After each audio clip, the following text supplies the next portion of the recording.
Good morning, everyone, and welcome to WCBN Sports' presentation of Michigan softball. It's Game 3 of the three-game set between the Wolverines and the visiting Northwestern Wildcats here at Alumni Field at Carol Hutchins Stadium. Michigan dropped the opener on Friday 4-3 in 11 innings. The Wolverines came back yesterday and dominated, winning 15-0 in a 5-inning run rule victory. And today they'll look to take the series against the cream of the crop in the Big Ten. Alongside Kendall Spencer, I'm Jared Greenspan here welcoming you to WCBN Sports' coverage of Michigan softball on this overcast afternoon in Ann Arbor. And Kendall, it was a huge day for Michigan yesterday, winning 15-0, really thumping Northwestern in a statement win. They'll have to carry that momentum over into today's game as they look to try and take the series. Yeah, like you mentioned, on Friday they played 11 innings, long game, very small ball, and they lost in kind of a heartbreaker. And so we were really, wondering how were they going to kind of come back to that game yesterday, and what were they going to do to really bring the energy and hope for a different outcome. And you could not really have asked for anything better. 15 runs, run rule game. And the bats just were on fire. Really great to see Durkowski kind of get a little bit of redemption. She had a bit of a rough game on Friday, but really kind of, only giving up, like a couple hits to Northwestern, and really just, or one hit, I think, and just really, getting her confidence back, coming back from that kind of shaky start, and proving herself and helping her team get a big win. Bats were on fire, anchored by Kiki Thole, went 3 for 3 with 2 home runs and 6 RBI. That's quite a day in a 5-inning game. But as you mentioned, Durkowski went into the circle for the second consecutive day. She fared much better on Saturday than she did on Friday, allowing just 1 hit through 5 innings, and she'll get the ball again today in the pivotal rubber game. She'll look to emulate Saturday's outing and avoid what happened on Friday against a really talented Northwestern lineup. Yeah, as you mentioned, Northwestern is one of the best teams in the country, if not, and the best team in the Big Ten for a reason. They had a couple, of home runs on Friday, so they can bring the bats out if they need to. And once again, hoping we see that lights-out performance from yesterday compared to the one from Friday, whereas yesterday Northwestern had to go with a completely different pitcher because both Lauren Boyd and Danielle Williams basically essentially pitched entire games. They pitched 80 to 90 pitches each, and so they had to go with a fresh arm. Didn't work out, but they're getting Lauren Boyd back on the mound today. It will be Boyd and Durkowski, Northwestern and Michigan. The matchup today this afternoon at Alumni Field at Carol Hutchins Stadium, newly unveiled name yesterday during a wonderful pre-game ceremony. Fun fact, both pitchers are named Lauren. That's not really relevant, but it's a fun fact. Yeah, that's what I took from that. And we'll take a quick break here on WCBN as we'll take you to the presentation of the national anthem and come back afterwards for lineups and first pitch.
Well, Michigan and Northwestern just a couple moments away from first pitch in the final game of a 3-game set. The series knotted up at 1 game apiece. Let's run you through the starting 9 for each side here this afternoon. Northwestern enters the game at 29-10 with a 14-2 mark in Big Ten play. Skylar Shellmeyer leads off in center field for the Wildcats. She leads the team with a .350 batting average. Kansas Robinson bats second as the designated player. Robinson had the lone hit yesterday off Durkowski. Jordan Rudd catches and bats third. Hannah Cady mans the hot corner and bats fourth.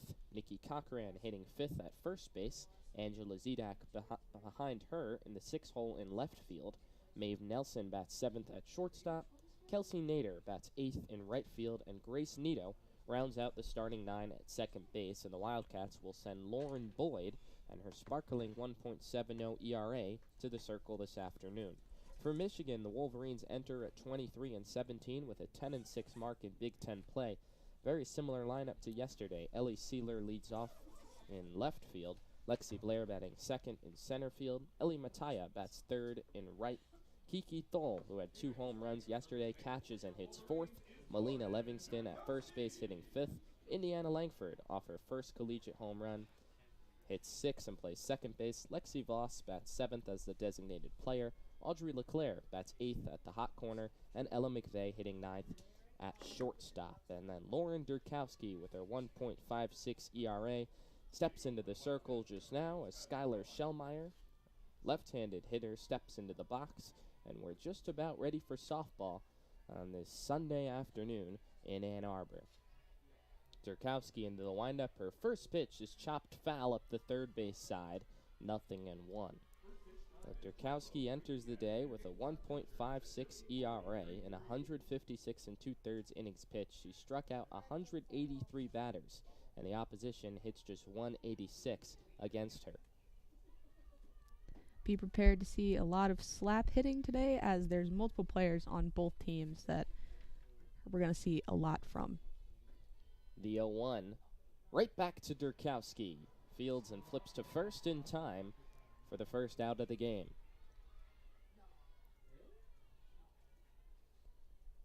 Durkowski has pitched in all 3 games this series. She started the opener on Friday and did not fare well, recording just 10 outs and being roughed up for 4 hits, 2 runs, 4 walks, and 2 home runs. Kansas Robinson, left-handed hitter, steps in. Durkowski's first pitch is over for a strike, 0-1. And Durkowski threw 61 pitches Friday. She bounced back with a brilliant effort yesterday, throwing 80 pitches and stifling the Wildcats to the tune of just 1 hit. 0-1 the count to Robinson. Durkowski deals. That's outside 1-1, says home plate umpire Kaylee Young. Tyler Barfus is down at first, and Charles Blackwell, who called balls and strikes yesterday, is at third. Freshman Robinson with a .284 batting average and a .507 slugging percentage. 1-1 grounded to second. It's fielded there by Langford, who tosses to first in time for the second out of the inning, so 2 groundouts to open the day for Lauren Durkowski. Good to see 2 quick outs for the Wolverines to start this game. And Jordan Rudd, the first right-handed hitter to face Durkowski, steps into the box. 6 left-handed hitters in the lineup against Durkowski, whose first pitch to Rudd sails high, 1-0. So 6 lefties and also 4 of the first 5. The Wildcats really stacking their lineup against the right-handed Durkowski. 1-0 the count, 2 away, nobody on in the top of the first. Durkowski's 1-0. That misses inside on a fastball, and it's 2-0. Rudd, a .293 hitter with 6 home runs and 33 RBIs, walked against Durkowski yesterday to reach. Northwestern only had 4 base runners. 2-0 pitch. There's a strike, and it's 2-1. The sun doing its best to peek out from the clouds here. An overcast and windy day with the wind blowing a little bit out towards center field. 2-1 the count. Durkowski deals. And that misses inside, 3-1. So Rudd has drawn 12 walks on the year. has worked a 3-1 count. It's also snowing a little bit earlier because why wouldn't it be? Well, that is April in Michigan. 3-1 the count. Durkowski deals, and Rudd laces it into left field for a base hit, and the Wildcats have a 2-out base runner. They didn't get a hit against Durkowski until the 5th inning yesterday. 3 batters in, Rudd able to break up any talks of an early no-hitter. And the issues that Durkowski was having on Friday did not stem from, being shelled or anything like that. It was more failing to hit the strike zone. So as long as she's throwing them in there, it's an encouraging sight. Hannah Katie, left-handed hitter, climbs in. The first pitch is low, dug out by Thole, 1-0 to keep Rudd on at first. She's only stolen 1 bag in the year, so not much of a threat to go. 1-0 the count to Katie. 283 hitter. Durkowski into the windup and deals. And Katie checks her swing, but she went around on the pitch below the knees, and it's 1-1. Kaylee Young, the home plate umpire, with the call.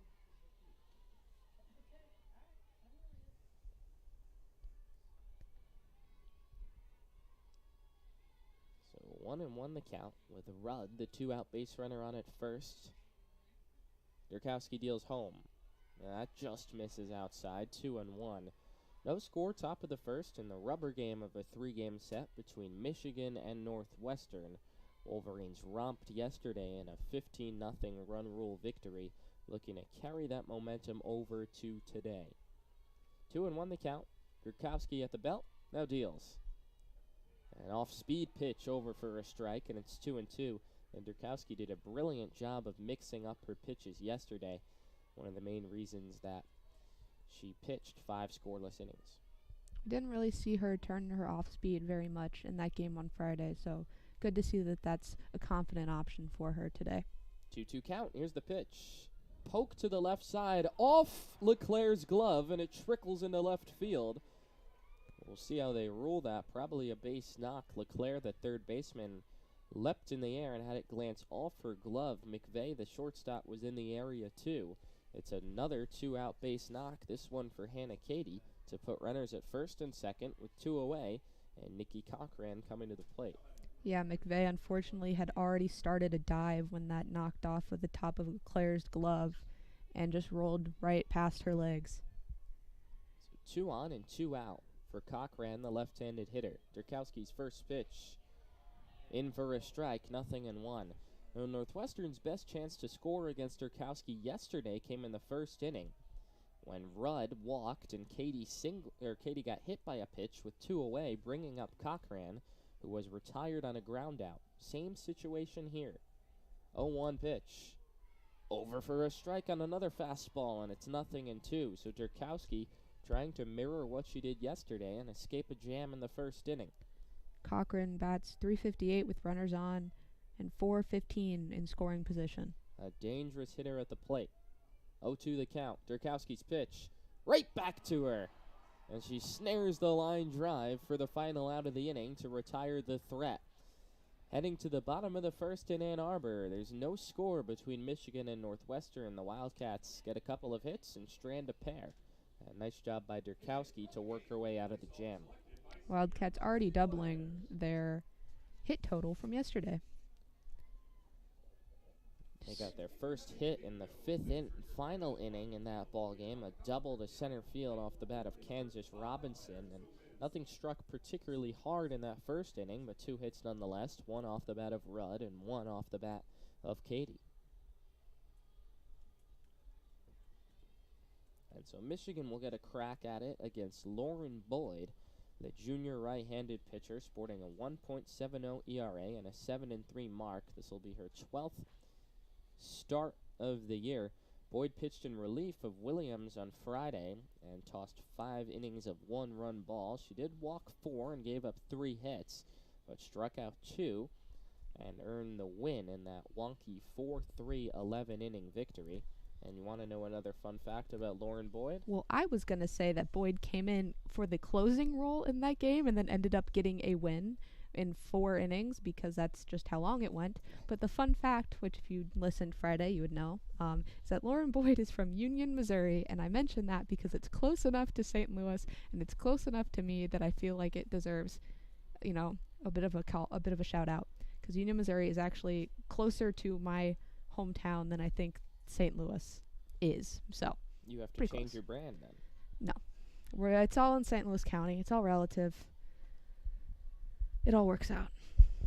And so Boyd, the nearby St. Louis native, almost ready to step into the circle as Ellie Sealer, left-handed hitter, climbs into the box. Sealer, Blair, and Mattia, 3 left-handed hitters, stacked atop this Michigan order to face the right-handed throwing Boyd this afternoon. No score as we begin play in the bottom of the first. Boyd into the windup. Her first pitch home. Misses up and away for ball 1. 372 on base percentage for Sealer, followed by 424 for Blair and 367 for Mattia. And they wreaked havoc yesterday in the 15-0 victory. 1-0 pitch ripped into right field for a base hit through that hole between the first baseman and the second baseman, and Ellie Sealer begins the day with a single for the Wolverines. Michigan picking up right where it left off yesterday after scoring 15 runs. Good cut for Sealer, kind of laid back on it, let it come into her, and just managed to poke it right in between the first and second baseman. And so Lexi Blair, left-handed hitter, climbs into the box. Blair, with a couple of hits yesterday, drove in 3 runs, her average up to 353 on the year. First pitch home, it was upstairs on a fastball, 1-0. Sealer has some speed on at first. She's stolen 5 bags on the year. Corner is pinched in a little bit against Blair. The 1-0 pitch misses outside, 2-0.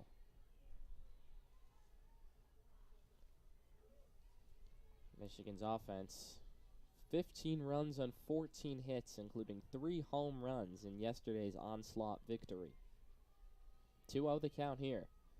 The pitch home, way upstairs, ball 3, and so Blair has worked a 3-0 count. And Boyd is going to walk outside the circle and take a moment to gather herself. 3-0 the count to the 353 hitter, Lexi Blair. Sealer on at first with nobody out in the first. Here's the pitch. Blair flashes bunt, pulls back, and takes a strike at the knees. Boyd with only 25 walks this season as opposed to 67 strikeouts in 18 appearances. Trying to work her way back into this count. Down 3-1 to Lexi Blair. Boyd into the windup. Here's the 3-1. And that's low in the dirt. Ball 4. Blair works a 5-pitch walk. Sealer trots down to second. And Michigan has the table set again for Ellie Mattia. Nobody out in the bottom of the first in a scoreless game. Left-hand hitter Ellie Mattia went 1 for 2 yesterday and hits it at a 248 clip on the season. Climbs into the box. Mattia bats better with runners on all the way up to 304. Here's the first pitch. Flash bunt. Didn't make contact, and it's 0-1.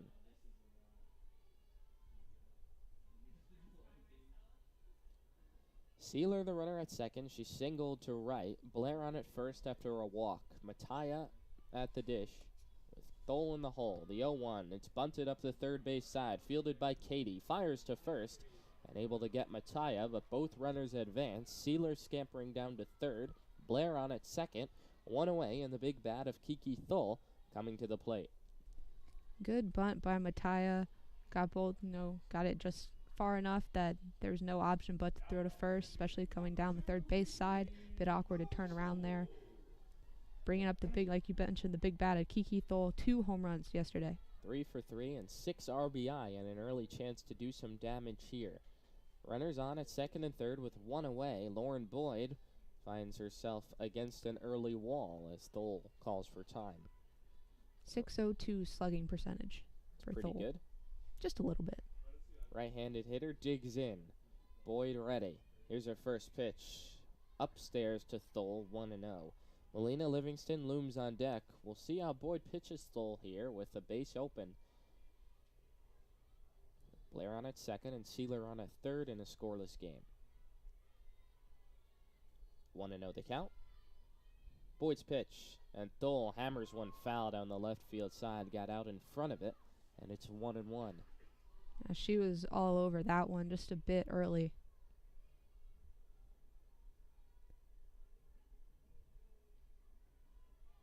Luckily for the Wildcats.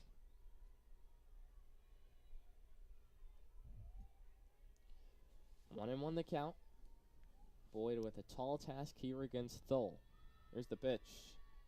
At the knees for a strike, and it's 1-2.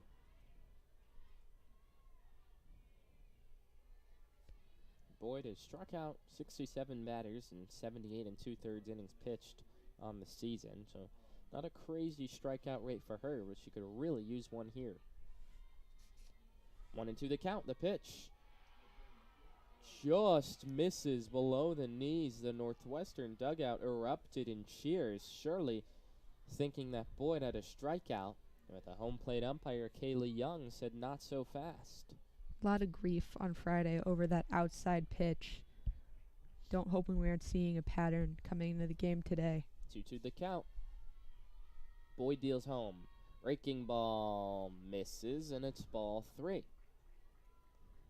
That's a tight strike zone here.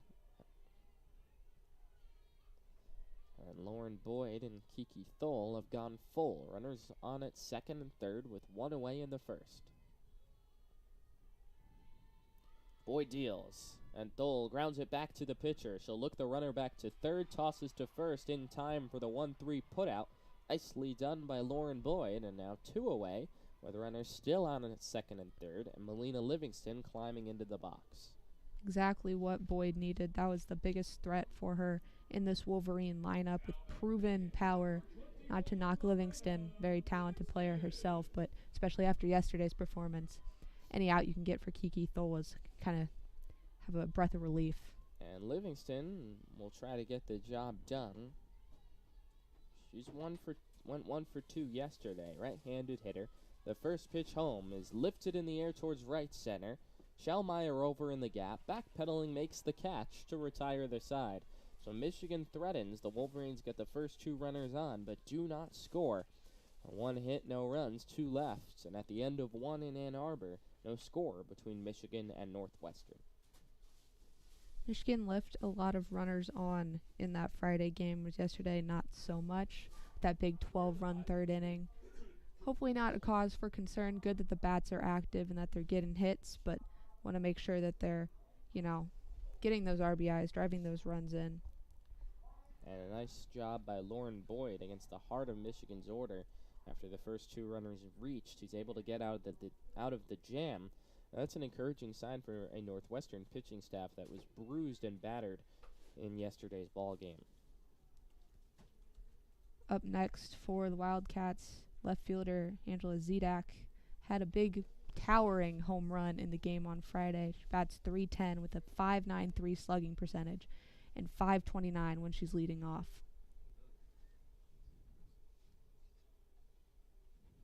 So it'll be 6, 7, and 8 in the Northwestern lineup as Lauren Durkowski readies for her second inning of work. We'll see what the leash is like on Durkowski. She threw 61 pitches on Friday and 80 pitches yesterday on Saturday. Threw 18 pitches in the first inning this afternoon. Good to have a short game for her yesterday, but wondering if they'll turn to another pitcher later on. Jessica LeBeau was fantastic in relief on Friday. Wonder if she gets the call once Durkowski's day is done, but it's far from it at the moment. Durkowski into the circle is 6, 7, 8. Zedak, Nelson, and Nader in the Northwestern lineup set to greet her. A pause here, and not sure what that was about, but now Zedak is allowed to step into the box. Right-handed hitter at the very back of that batter's box digs in. First pitch from Durkowski is high, 1-0. And Durkowski allowed a couple of 2-out base knocks in the first, but worked her way out of a jam unscathed. Zedak, a .310 hitter. Durkowski's 1-0 pitch.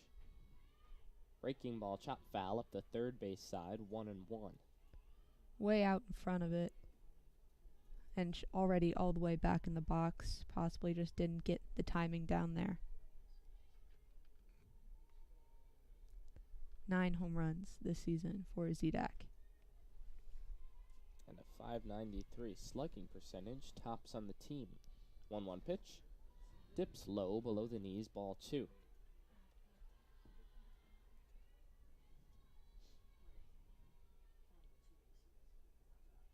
Infield and outfield straight up against the right-handed hitter, respecting her power and playing fairly deep. 2-1 the count. Durkowski fires home, and that's fouled straight back off the netting, and it's 2-2. No score in the top of the second with nobody away and no one on between Michigan and Northwestern in the rubber game of a 3-game set between two teams that are traditionally near the top of the Big Ten. And Michigan lagging a little bit behind Northwestern this season. 2-2 the count. Durkowski's pitch up and away, ball 3, and Zedek has worked a full count to begin the inning. Turned towards more of a riser there. Thought maybe she would go to an off speed. Now that Zedek seemed to have her timing down, try and trick her up, but instead was going to try and get her to chase. So the full count pitch upcoming to Zedek. Durkowski deals home. Breaking ball, swing and a miss. And Durkowski has her first strikeout of the afternoon for the first out of the second. Like I mentioned, great off-speed pitch there for Durkowski. Zedek takes big swings and got her to bite on that one, threw her timing off, and great strikeout. 184 strikeouts now on the season and 158 innings pitched for Lauren Durkowski. Maeve Nelson, right-handed hitter, steps into the box. Durkowski's first pitch, over for a strike, 0-1. And Nelson hitting just 189 on the year. She started in 39 games for the Wildcats. Fixture at shortstop. 0-1 the count. Durkowski deals home. And that's over for a strike, 0-2. So after Zedek worked a full count, Durkowski has come right after Maeve Nelson pouring in strikes.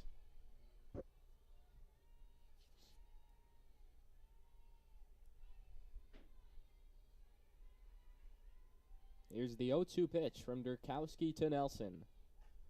Fisted towards us, a foul ball. It lands in the row of seats in front of us. Our window's closed today, so on a normal occasion, Kendall might be jumping out the window trying to grab it. Maybe. Yeah, I would. I think about that video of the announcer calling the game and catching the foul ball often. And not batting an eye. Yeah, and just say, and I make the catch. That's my goal, is to do that. Or my goal is to catch a T-shirt at Chrysler while on a broadcast. Two very I just want to catch things. goals. I just want to catch things.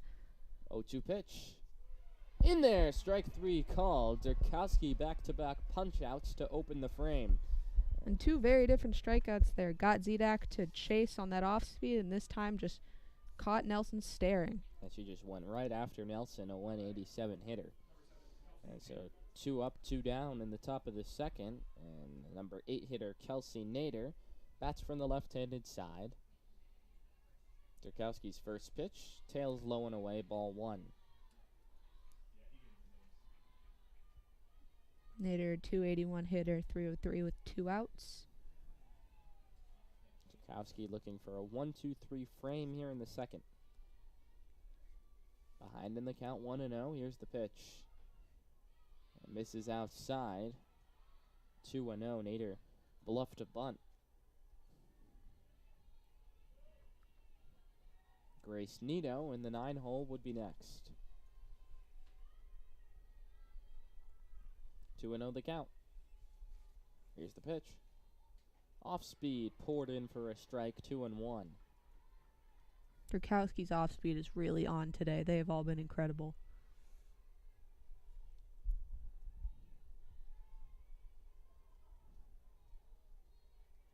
Two and one the count to the left-hand hitting Nader. Here's the pitch. Slap towards second on the line. It's caught by Langford to retire the side. So Durkowski works a harmless 1-2-3 inning. She set down the last 4 hitters she's faced. We're heading to the bottom of the second. No score. Michigan and Northwestern. just gonna make such a nice little mention about we haven't seen as much slapping today. No. Here it comes.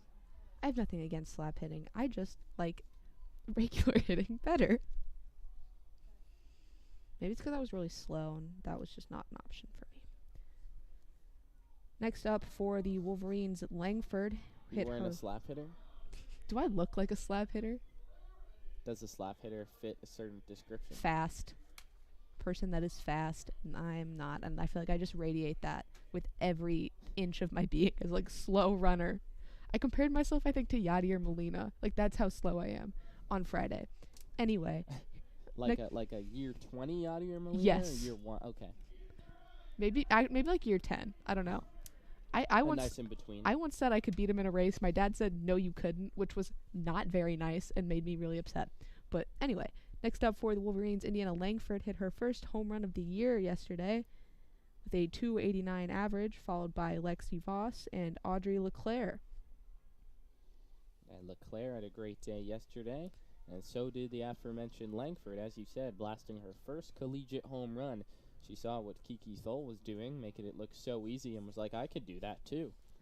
A .289 hitter on the year, a freshman, left-handed hitter. I mentioned this on Friday, but I'll mention it again. We have two players named after states in this game, with Indiana Langford and Kansas Robinson. If you were to name a kid after a state... Missouri. No, I'm kidding. That would be cruel. I don't know. None of them. Fair. And Lauren Boyd steps into the circle. Her first pitch to the lefty, Langford, is taken for a strike, 0-1. Langford, Voss, and LeClaire, 6, 7, and 8, due up against Boyd, who allowed the first two Michigan hitters to reach in the bottom of the first, but then worked her way out of the jam to keep this game scoreless. The 0-1 pitch on the outside corner for a strike, and it's 0-2. I feel like if you name your kid after a state, you should like go insane with it. Like Hawaii, Connecticut. Hawaii. Ohio.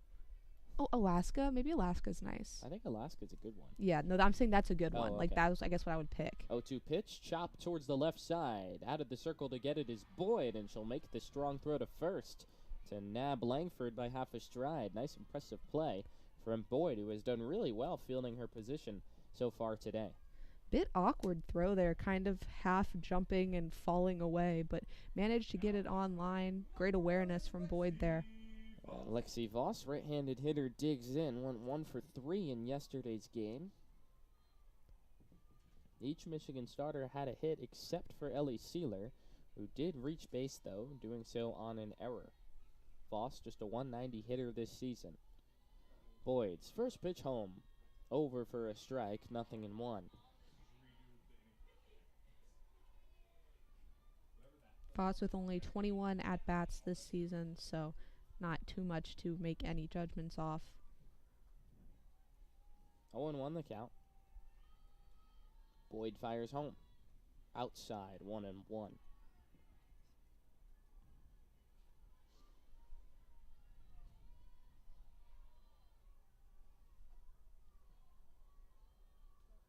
Wind blowing a little stronger now out towards center field.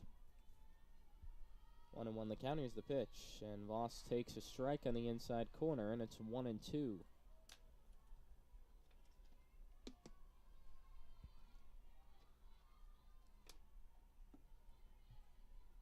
Voss steps out of the box, calls for time, now comes back in. 1-2 the count, and here's the pitch home, and Voss chops it up the third base side, a foul ball. Katie had that line covered at third if it stayed fair.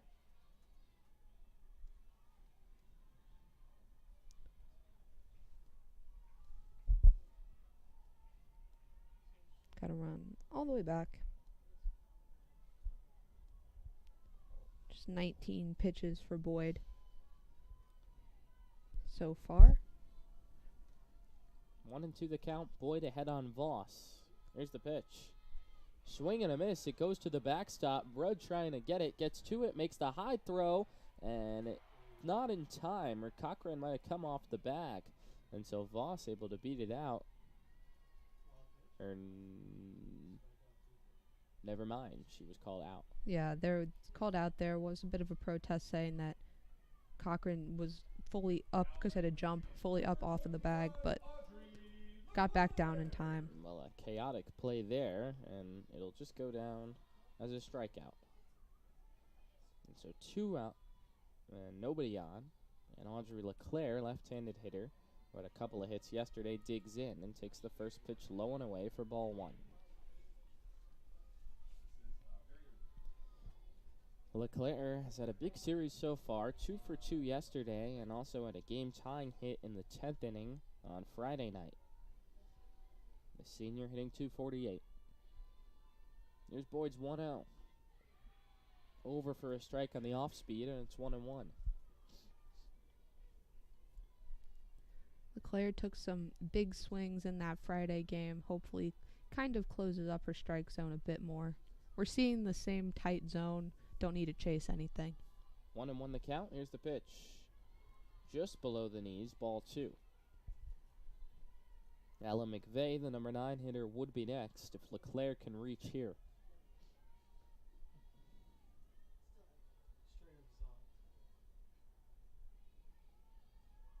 There's Boyd's 2-1.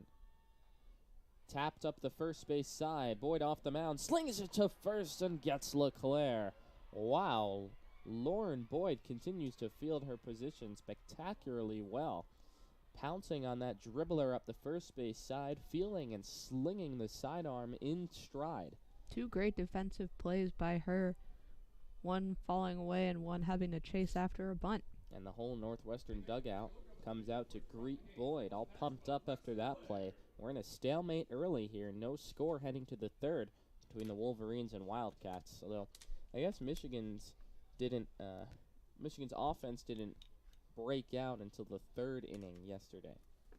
I would like a score. I would like there to be runs. There is a score. It's 0-0. I would like there to be runs. That's I'm having flashbacks. So. Well, there were 7 runs Friday. You just don't want another 3-hour, 40-minute game? Is that what you're saying? I might be saying that. I might allegedly be saying that. Who's to say, really? I enjoyed some of it. I tried to remain energetic through the whole thing. Which exact timestamps did you enjoy? I think I started getting tired around the 10th. I was kind of like, there's not a lot of fun left in this. That was the excitement, though. Those were your runs. And the yeah, I mean, I got excited for, like, the runs, but, like, for, like, the in-between and every pitch, I'm like, yeah, I've done this so much of this already today. Well, we'll see if Michigan and Northwestern can grant Kendall's wishes here and start scoring some runs. No score through 2. Lauren Durkowski back out for more here in the top of the 3rd. It'll be 9-1-2 in Northwestern's order, beginning with the left-hand hitting Grace Nito, a .305 hitter, who's just about ready to dig in against the right-handed Durkowski.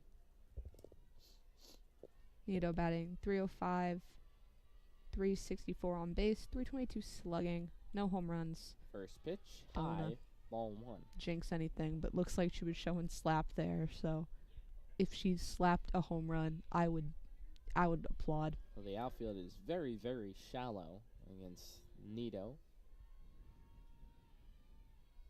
Durkowski's 1-0. Nito takes a strike, 1-1.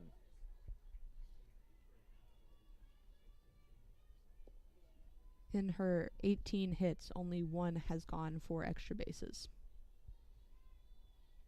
Infield pinched in as well, especially the corners. 1-1 the count. Here's the pitch, and Nito slaps it up the third base side, a foul ball, 1-2. Grace Nito leading off the 3rd in a scoreless ball game. A pitcher's duel so far between Lauren Durkowski and Lauren Boyd, the nearby St. Louis native. Woo! 1-2 the count. Durkowski comes home. And that's in there. Strike 3 called. So Durkowski begins the 3rd with a strikeout. She's now struck out 3 of the past 4 batters she's faced, and she's really in a groove right now. Got another one watching it in. as we come back to the top of the lineup with Shellmeyer. Shellmeyer grounded it out right back to Durkowski. Back in the first, leading off this game. Left-handed hitter. Durkowski's first pitch. Over for a strike, 0-1. So Durkowski had some troubles on Friday, walked 4 hitters, and gave up 2 long balls. She was brilliant on Saturday, and she's been equally brilliant so far this afternoon. It's actually a bit of a joke amongst me and Will on Friday. She walked 5 times. It took her, I think, 4 at-bats to swing the bat. And Shellmeyer shows that eye there. As she watches it go by outside, and it's 1-1.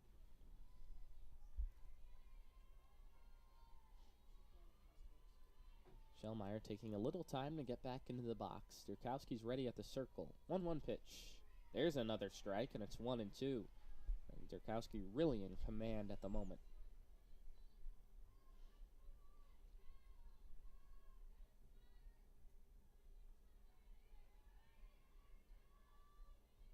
Shellmeyer taking her time. Now climbs in at the back of the batter's box. 1-2 the count. Here's the pitch. Upstairs, 2-2. No pitch clock for college softball yet. Manfred hasn't gotten his hands on it, but it's in time. He's going to use that game on Friday as an example. 2-2 the count. Durkowski comes home, and that just misses ball 3. Tight strike zone so far for Kaylee Young.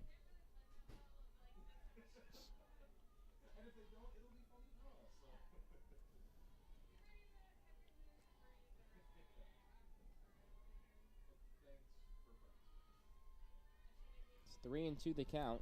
Shellmeyer trying to get on base for the Wildcats. Here's the pitch. Strike 3 called. She got another one, and Durkowski keeps on racking up the strikeouts. That's her 4th of the day, and 4 of the last 5 Wildcats have gone down via the K. Yeah, Shellmeyer just jogged right back to the bench after that one. Knew that she had gotten rung up before the call was even made. And here is Kansas Robinson. First pitch, over for a strike, 0-1. Grounded to third in her first plate appearance. And the lone hit for the Wildcats in Saturday's game. Left-handed hitter. Durkowski ahead in the count, 0-1. Here's the pitch. Fouled straight back, and it's 0-2. Durkowski a strike away from striking out the side. Wonder if we'll see that off speed again. 0-2 the count. Durkowski into the windup and deals. And that rises high, ball 1. Robinson lays off. Robinson, 500 slugging percentage. Takes the big swings. And also 22 strikeouts. That's 3rd most on the team. Wanted to see if she could get her to chase that one high. Most home run hitters cannot lay off of it. 1-2 pitch. Flared to left. Sealer coming on. McVeigh going out, and she'll make the catch to retire the side. So Lauren Durkowski has set down the last 7 Wildcats. No runs, no hits, none left in the 3rd for Northwestern. Heading to the bottom of the inning. No score at Alumni Field. Jammed her up there a little bit. Got high on the bat. Good pitch from Durkowski. And, yeah, another 1-2-3 inning for her. She is rocking and rolling. She has been as advertised this afternoon. Stark contrast to what we saw on Friday. Very welcome, though. Oh, they're doing a Frozen t-shirt contest. This was not fun to... These are not fun to set up. In case anybody wanted to know. What goes into the setup of It's just like you have to fold it properly, like a bunch of times. You have to like put water on each of them, and then sometimes it's too frozen, and like it's children doing it, and it's too frozen and they can't do it. It's a whole mess. I don't, not a fan. Well, they are. See, they're struggling. Are very much struggling at the moment. Because you have got to like They've folded it way too tight. Like, that's impossible. They've got to be kind of loose. You can, like, break it. There's logistics to this. What is your favorite contest or challenge that occurs between the half innings here? Guess the year. Guess the year's a good one. I am undefeated. I was going to say that favorite doesn't mean that you're the best. I have never gotten guess the year wrong. They're so fun. I got one on like the first guess about Phantom of the Opera. I didn't ask what you were best at. That's also my favorite. Okay. It's the most fun for me. Because you win. I love winning. Why would I want something I lose at? McVeigh leading off for the Wolverines here in the bottom of the third inning. And this was the inning that Michigan exploded yesterday with a double-digit frame hanging a crooked number and breaking the doors off it. I'll take that. It doesn't even have to be 12. Like, I'll settle for 10. My expectations are very, you don't need to. Just, 10. That's fine. McVeigh, left-handed hitter into the box. First pitch home. A strike. 0-1.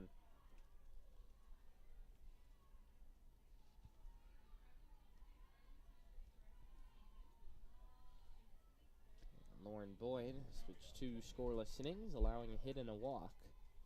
The 0-1 pitch, another strike, 0-2, and the hit and walk occurred leading off the bottom of the first with Sealer and Blair. Ever since Boyd has shut Michigan down, she's fielded her position very well. She's throwing strikes and has lived up to her end in this pitcher's duel. The 0-2 pitch, way upstairs, it sails to the backstop on a fly, and it's a 1-2. Despite a 186 average, hitters leading off actually bat .397 against Boyd. So if there is the most dangerous batter in the lineup, it would be whoever's batting first. So that would be Ella McVeigh. That was the implication. Yes. She's in a 1-2 hole, though.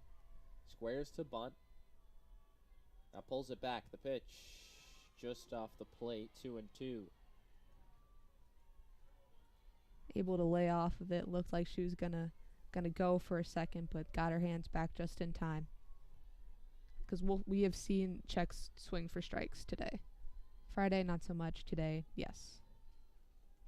2-2 the count. It'll be Ellie Sealer to follow, then Lexi Blair's the pitch.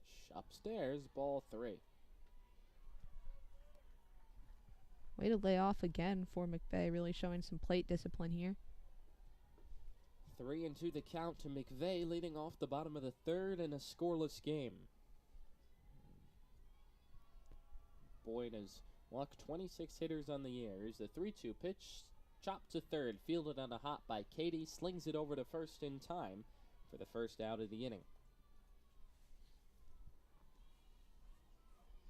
We'll head back to the top of the order with Ellie Sealer, who got a single to kick off the game. And she did not get a hit yesterday. The only Wolverine in the starting 9 to not get a base knock, but she wasted no time in the first, pulling a single into right field. First pitch to the left-hand hitter. Dips in at the knees for a strike, 0-1.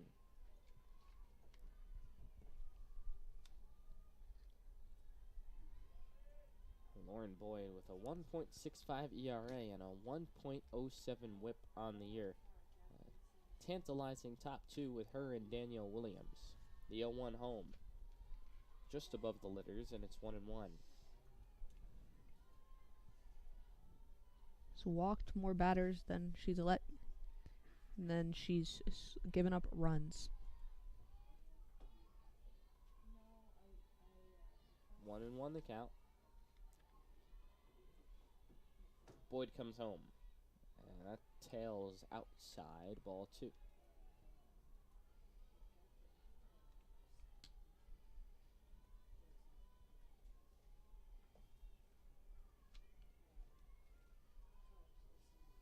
Sealer, then Lexi Blair. Those are the 2 Wolverines to reach today against Lauren Boyd. Boyd's 2-1. Sealer grounds it to first. Fielded on a hop by Cochran. She'll take it to the bag herself. 2 up, 2 down in the third for Boyd. Boyd great at getting balls on the ground. We haven't seen very much up in the air even that hit for Sealer was just a good ground ball between the first and second baseman. See if Lexi Blair can drive one here. 353 hitter, 2 for 3 with 3 RBI yesterday. She drew a 5-pitch walk back in the first, but was stranded at second base. It was Michigan's best scoring chance of the day so far. The first pitch home to Blair is an off-speed that sits high, 1-0.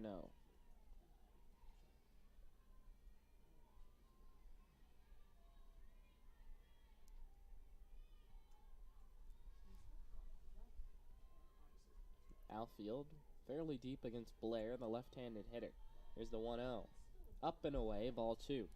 Blair walked in that first inning. She has that plate discipline.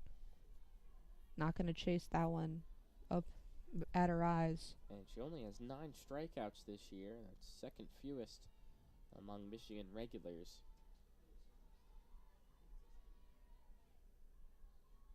Very difficult to strike out, and she's in a hitter's count, 2-0. The pitch comes in at the knees, and it's 2-1. Blair looking to give Michigan a 2-out base runner ahead of Ellie Mattia. No score in the bottom of the third. Wolverines have just 1 hit and 2 base runners today.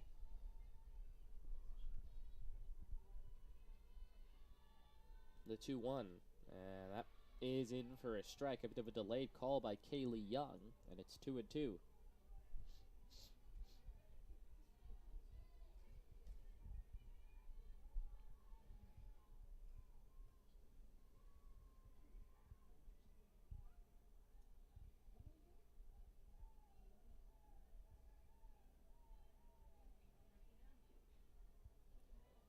Boyd has set down the last 8 Michigan hitters, looking to make it 9 here with a 2-2 count to Lexi Blair.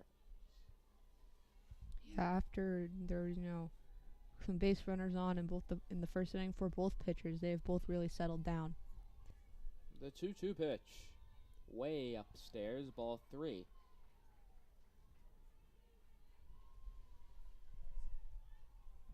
And so Blair has worked a full count. Ellie Mattia in the 3 spot would be next.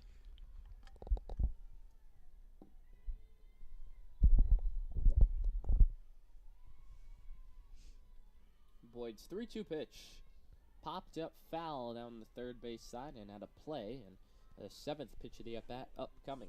I hope nobody hits the bouncy house. There is a bouncy house down the third base side, and then out beyond the baseball stadium there is an inflatable slide. Which do you prefer? If I vanish for a half inning, no, I didn't. Which would you be at? Probably the slide. I think I'm too old for bouncy houses. 3-2 pitch. Blair rips it into right center field. That's down for a base hit. Shellmeyer slides to cut it off. Blair's turning towards second. She slides in safely ahead of the throw with a 2-out double. Blair, one of the fastest players on this team. She's a perfect 14 for 14 on stolen base attempts. And she showed that speed there. Most importantly, no hesitation. She knew right off the bat she was going to try and make that one into a double as the ball skidded all the way near the track. And so a 2-out base runner for the Wolverines, and the left-hand hitting Ellie Mattia comes to the plate. Mattia led down a sacrifice bunt back in the first. That was a chance to drive in Blair for the first run of the game. Boyd into the windup, her first pitch home, swing and a miss. Mattia takes a big hack and comes up empty. 19 RBI, bats .293 with runners in scoring position, and .293 with 2 outs, so consistent. 0-1 the count. Blair on at second. Here's the pitch. Outside, ball 1.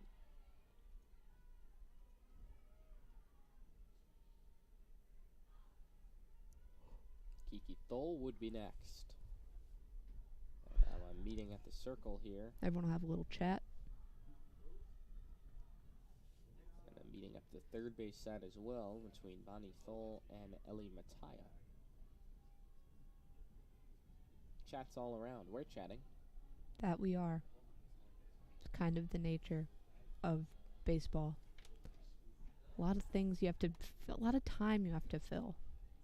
Especially in a 3-hour, 40-minute game, right? Yeah, I think that broadcast will now forever hold the record for most mentions of the Oakland Athletics on a WCBN broadcast.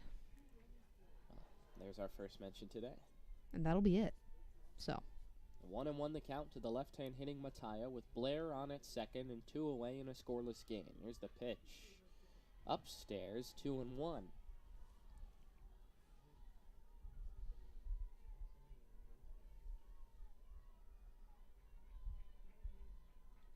You have to come after Mattia if you're Boyd with Thole looming on deck. The 2-1. Low and away, ball 3.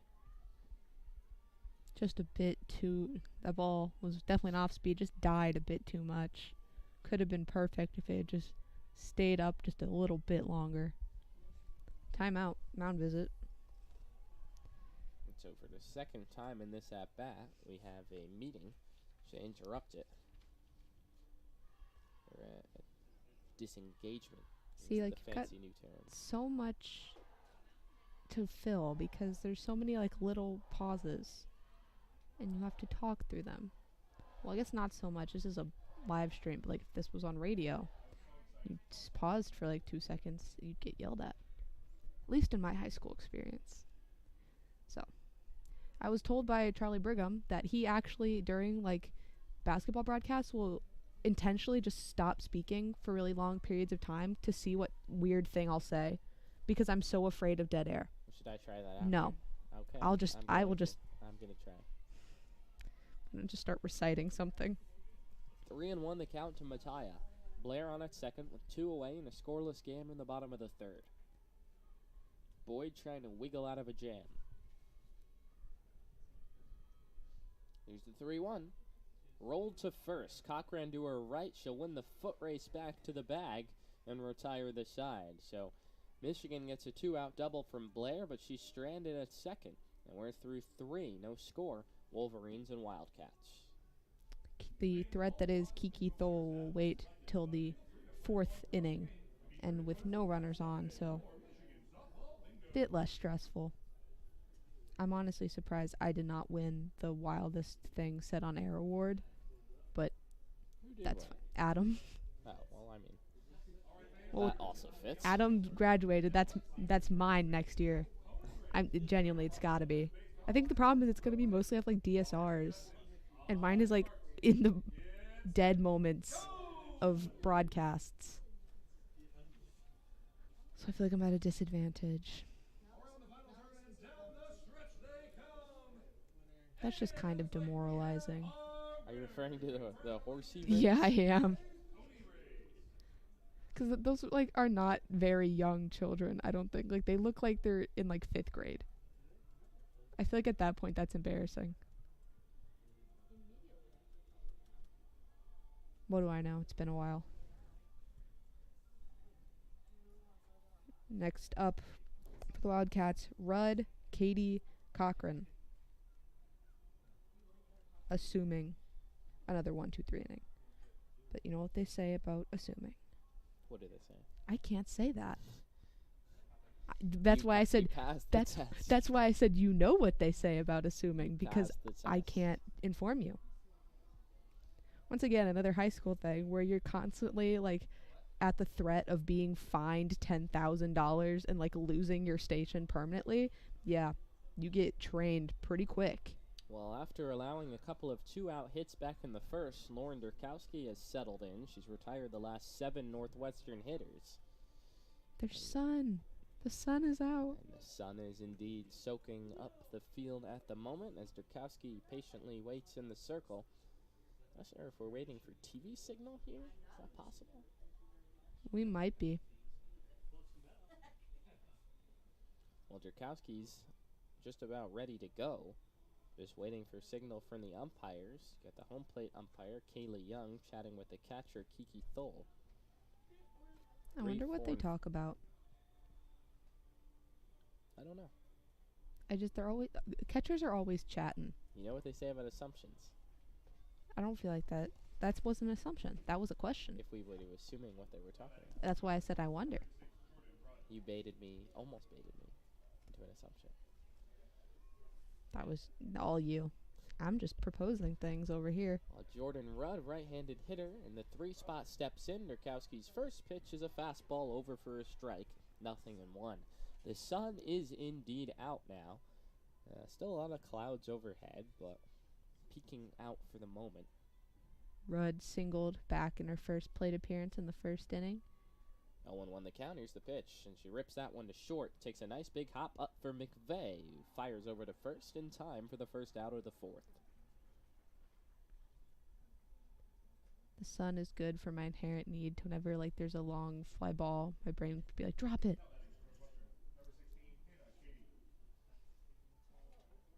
Just Katie, your brain, not your voice. Well, they can't hear me, so there's no really point. Katie, a left-handed hitter, climbs in. She singled back in the first and takes the first pitch rise ball upstairs, 1-0. That single that Katie had in the first was fisted out towards third, and it glanced off the glove of LeClaire and then trickled away from McVeigh. Gave Northwestern its best scoring chance of the day. The Wildcats had 2 on and 2 out in the first, but Cochran was retired. The 1-0 to Katie, at the knees for a strike, 1-1. She's got home run power, 505 slugging with 4 home runs so far this season.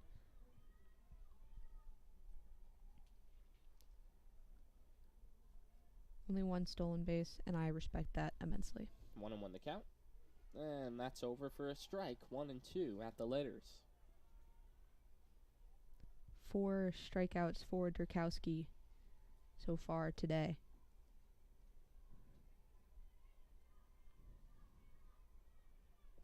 Only 1 for Boyd. 1-2 pitch, and Katie lifts that one deep in the air towards left center, chasing Blair and Sealer back. Sealer right at the fence, able to make the catch for a long, long second out. About 1 foot away from running into the fence, 2 from going over. And a similar fly ball occurred yesterday where Sealer was able to catch it right at the fence, so the ballpark just big enough to hold it and keep Northwestern off the board. Sealer's been playing some good defense out there. First pitch to Cochran, skips in 1-0. Had a highlight reel grab in the game on Friday. Covers a lot of territory. 2 outs and nobody on in the top of the fourth. Durkowski has set down the last 9 Wildcats. The 1-0 to Cochran. Grounded to second. Moving to her right is Langford, but it scoots by her into center field. We'll see how they roll it. Went under the glove of Indiana Langford, who seemed to have the ground ball measured up. Tricky. And it will be a fielding error on Indiana Langford, giving Northwestern a 2-out base runner in the fourth. And it's another big power hitter in Zedak, who has hit a home run in this ballpark. And it was towering, monstrous. First pitch to Zedak. Fastball for a strike, 0-1.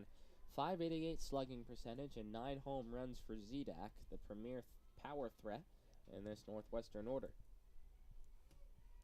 9 home runs. 0-1 the count. The pitch fouled straight back, and it's 0-2.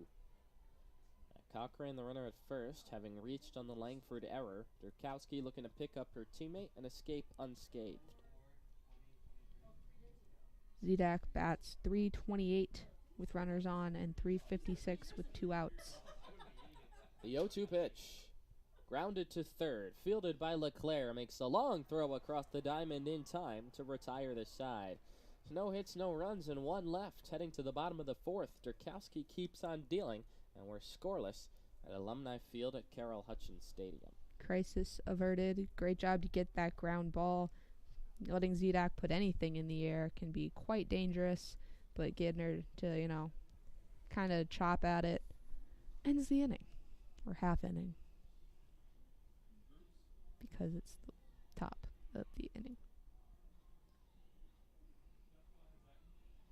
Jared, this is your last broadcast ever. Yes. How do you feel about that? I could tell you were going to try and awkward silence me, so now it's about you. You did. I was going to awkward silence you. Well, I've called it. I've lost count. I did try and track the other day because Adam Bressler had this master spreadsheet. But it's somewhere between 65 and 70 broadcasts across these 4 years. A lot in the past month. A lot of baseball and softball, which has been a lot of fun. Shared the air with a lot of different partners. Enjoyed them all. A lot of different sports. I think I got to 8 or 9 different sports. I think it was a station we call 13. Sounds like a number that could be correct. So I didn't hit them all, but hit a lot. But we got a couple innings left before I sign off for good. This is your last broadcast of the year. Yeah, but I'm coming back. Someone just clicked away in disgust. At least one person. 2 more years of me, and I'm going to do more football now, too, so y'all have to deal with that.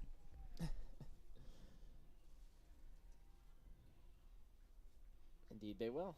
Because we're losing a lot of good football broadcasters, and that means somebody else has to make up for it. And that's we do lose a lot of broadcasters. It's going to be me. I'm going to make up for it. You heard it here first. A lot of Little Leagues being honored right now on the scoreboard. Pretty packed crowd here. Though I mean, the weather's not great. A lot of jackets. People are bundled up, but the grandstands are full. The bleachers are full, and they've been treated to some good softball. A pitcher's duel midway through the 4th here. Pretty full over at the baseball stadium, too. Yeah. Not as full, if I had to say, but if you're looking for the baseball game, that's on WCBN2. Wolverines eyeing the sweep there. If you're looking against for the Michigan baseball State. game, why? That's Why true. are you looking for the baseball You should game? listen to us. Hmm? It's a pivotal game, the rubber game. The first pitch from Boyd. Check swing to Thole. She went around for strike 1. Just gross. Not a good swing. But, that's a great pitch to gross make pitch, to too. make a pitcher to make a hitter that good miss that badly. So Thole had the big day yesterday. 2 home runs, 6 RBI, and 3 hits. As she grounded it out back to the pitcher back in the first to strand a couple of runners. Looking to make amends here. Nothing in 1 the count. Boyd's pitch, and that tails low. Ball 1. Because I didn't mention it, congrats on all your hard work for the station. Good luck for all of your future endeavors, and Thank also you. it's okay, you can say that I was your favorite person to call a game with. No one will judge you. The 1-1, and Thole taps it foul up the third base side, 1 and 2. Yeah, I actually have a list of all my Ranked? on-air partners ranked. Yeah, top secret though. You can't find it. That is locked down. Yeah, no one's allowed to see that list. 1 and 2 the count to Thole, leading off the bottom of the 4th, with Livingston and Langford to follow in a scoreless game. Lauren Boyd into the windup. 1-2 pitch at the knees. Strike 3 called. Well, a very delayed, unemphatic call from Kaylee Young. But that was a strike, and Young made the right call, and so Thole goes down looking to begin the bottom of the 4th. Yeah, a lot of momentum there for it. Not much. As Livingston steps up to the plate. And we're going to have a pitcher change here. Lauren Boyd, who went 3 1/3 innings, allowing just 2 hits, no runs, walking 1, and striking out 2, is done for the afternoon, and a new pitcher Had her come and get Thole, and then that's it. Done. She did her job, I suppose. New pitcher coming for the Wildcats. We'll get that to you in just a moment. That is Danielle Williams. That's the ace of this Northwestern pitching staff, Danielle Williams. She has been nothing shy of brilliant this season for the Wildcats. The graduate student has just sparkling numbers this year in 89 innings.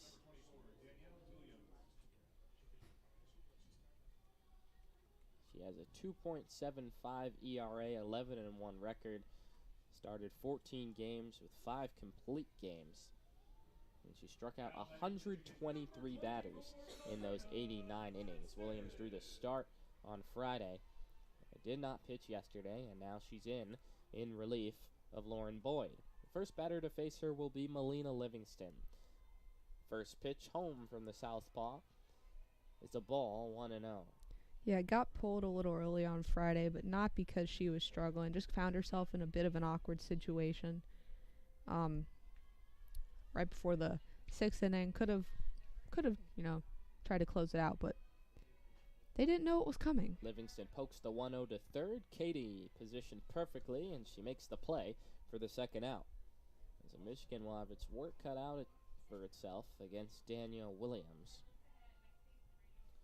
Williams pitched 6 innings, allowing 2 runs on 4 hits, 3 walks, and 5 strikeouts in Friday's game. So she wasn't brilliant. Michigan roughed her up a little bit. It was the first time that Williams had allowed any runs since April the 7th against Penn State. Her first pitch to Langford is slapped foul straight back, and it's 0-1. I just realized they played the Indiana Jones theme when she comes up to bat. That's so fun. See, a perk of being named after a state. That's so fun. That's after being named after a very famous fictional character who's also named after a state.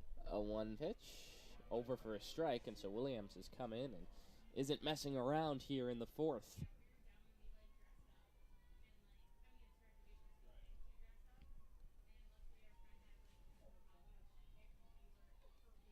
Here's the 0-2, and that's slapped foul straight back.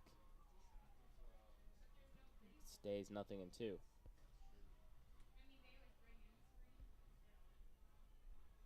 Moving pretty quick so far, just over an hour into this game. I'm going to knock on some wood now because the 0-2. Swing and a miss. Langford down on strikes, chased the pitch low and away. And so Danielle Williams into the game. Gets the first 2 batters she faces in the 4th. We're through 4 from Alumni Field at Carol Hutchins Stadium. Still no score between Michigan and Northwestern.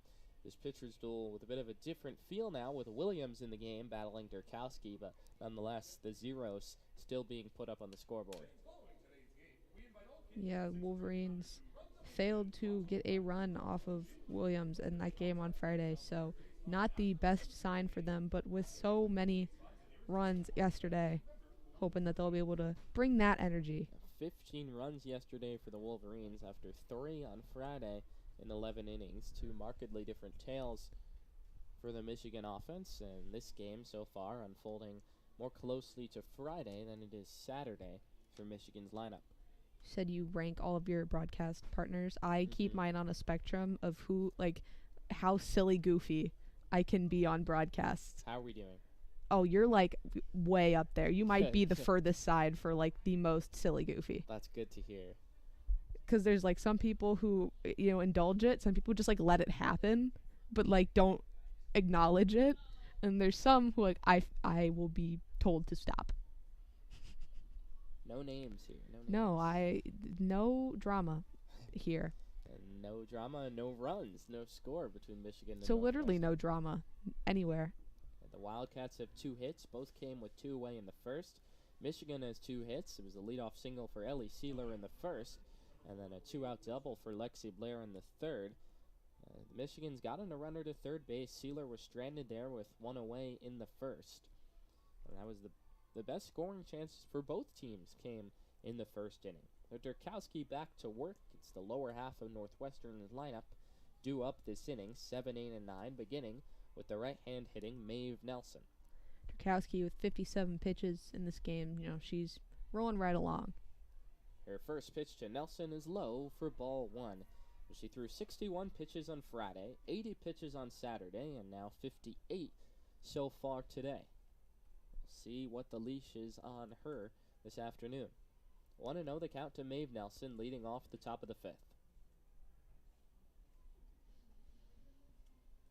Durkowski winds up and fires, and that's the breaking ball over for a strike, and it's 1-1.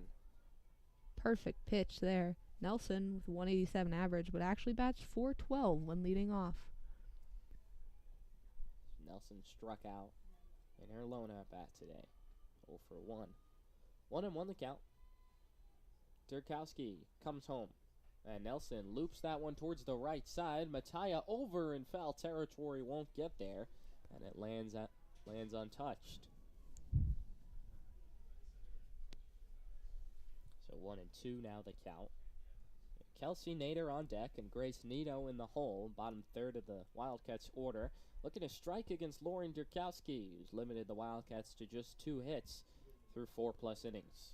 On the little stat thing, strikeout looking is KL, and I was immensely confused. I'm like, what does this mean? What happened to the backwards K? Like, I have never seen this before in my entire life. What weird softball terminology is this? 1-2 misses inside, 2-2.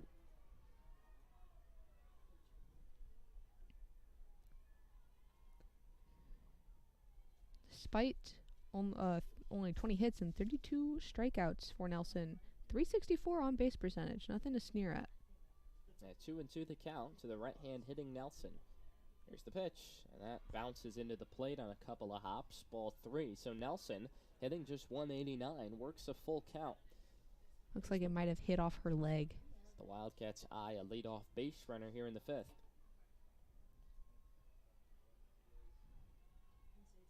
Nelson steps back into the box.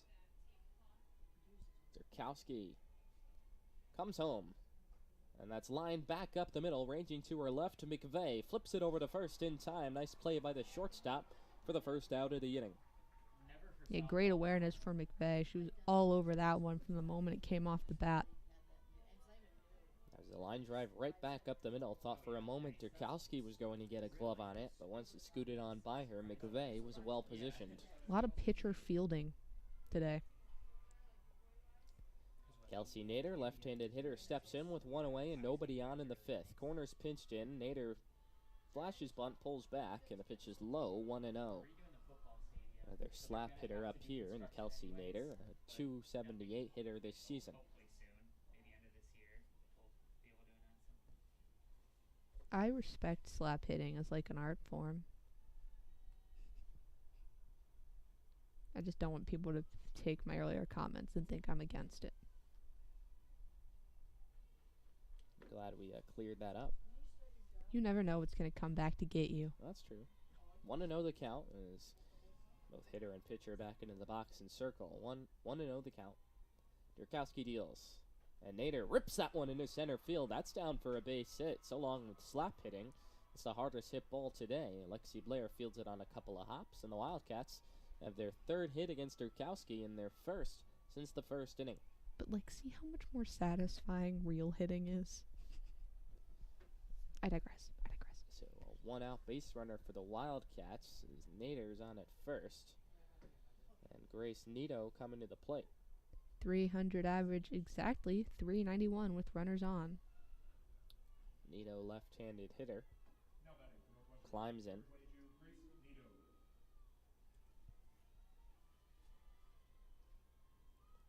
Durkowski into the windup. First pitch. Nito bunts it right at the plate, and Thole's going to let that... Oh, that's a fair ball. Well, Thole was going to let it roll foul, and she picked it up right on home plate. It was ruled a fair ball. Not sure why she didn't just toss that ball to first right away. She had Nito if she had made the throw. Yeah, confusing play there. But effective bunt for Nito, who might actually be jogging. Oh, no, was getting a... Oh, just heading over to the meeting. Well, the meeting thought that there was a different call there, but instead just... Meeting in the circle. Running over. Jen Brundage walks out there to meet with Durkowski, who's in a pickle. The 8 and 9 hitters have reached on back-to-back singles. One a scorcher and one a dribbler that went maybe a couple of inches. And nonetheless, front runners on at first and second as we flip over to the top of Northwestern's order. So a sticky situation for Durkowski. Schellmeyer in previous appearances grounded out and struck out looking. She had that 5-walk game on Friday.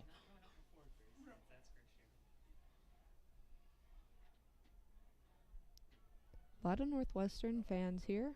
They're getting loud. As we mentioned on Friday, maybe because there's a lot of Michigan natives on this Northwestern team. First pitch home. Misses, and it's 1-0. It's possible that's having a quick family reunion. Nader on at second. Nito, the runner, on at first, with Schellmeyer, the left-hand hitter, at the dish. got to be careful here. Schellmeyer has that plate discipline, as we mentioned, 5 walks on Friday. 1-0 in the dirt. Runners go. It trickles up the third base side away from Thole. And Northwestern now has runners at second and third with 1 away. And Schellmeyer won't have to worry about bunting anymore. Not a great lead for Nader there. Kind of looked like she tripped up a little bit, but didn't matter as Thole just was not prepared to get that throw off. And we'll see how they rule that. Wild pitch. And there we go. 2-0 the count to Schellmeyer. And she slaps that one back to the mound. Durkowski is the runner breaking home. The throw, the tag. She's out at the plate. Well, the theme of excellent pitcher fielding continues as Durkowski nails Nader, who was running on contact. Now runners at the corners with 2 away. A big second out there for the Wolverines. Exceptional awareness there by Durkowski. Great play. And Thole laid down perfect tag.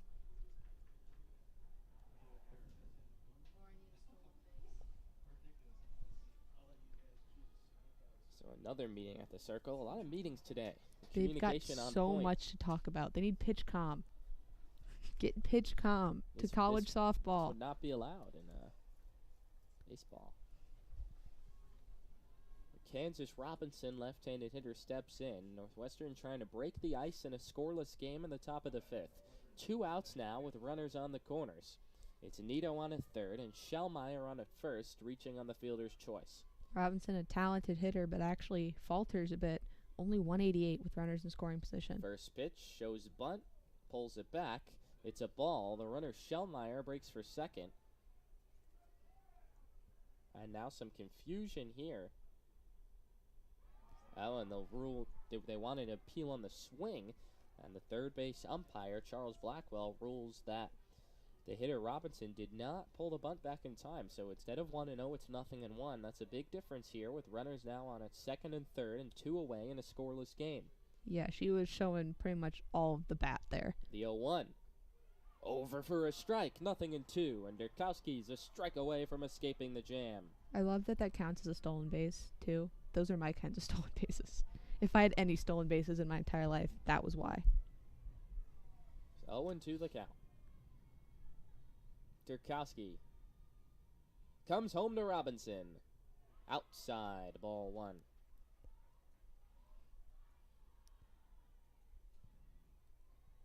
Good awareness by Thole. Cannot let another wild pitch here. 1-2 the count now. Runners leading off second and third. Durkowski's pitch home. Low, ball 2. This one handled by Thole. Trying to get her to chase something way outside of the zone. As we mentioned, Robinson has home run power. Jordan Rudd would be next.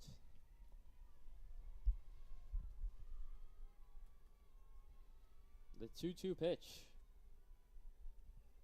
Swing and a miss! Durkowski gets the strikeout. She escapes unscathed, and we're still scoreless between Michigan and Northwestern as we head to the bottom of the 5th. Wildcats with a couple of hits. They leave 2 and don't score. Came back into the zone there and just, made Robinson just couldn't resist, hacked away, went right by her. Great strikeout by Durkowski. Dominant game for her.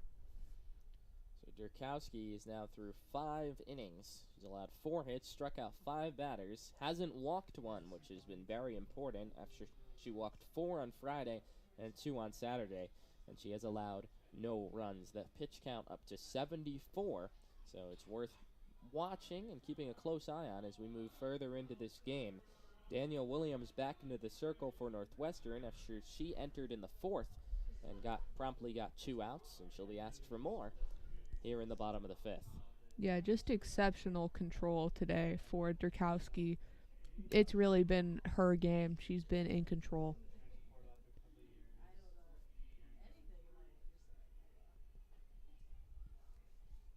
As we'll kick things off here with Voss, LeClaire, and McVeigh, assuming a 1-2-3.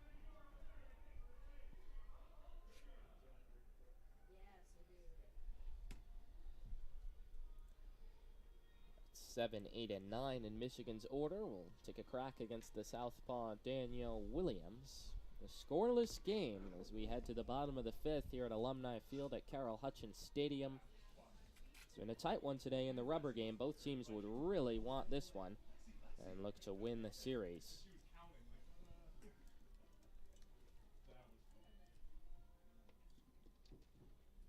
There's a pitch clock in college baseball. I did not know that.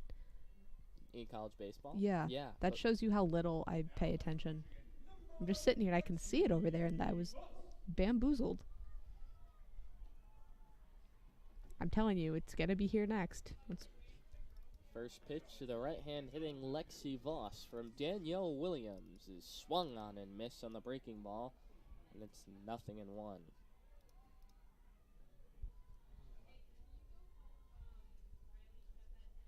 Voss, LeClaire, and McVeigh, the three hitters due up here in the bottom of the 5th. Wolverines with just 2 hits, a single by Sealer in the 1st and a double by Blair in the 3rd.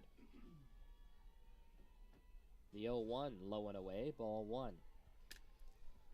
Voss 0 for 1 on the afternoon, just a 182 hitter on the year.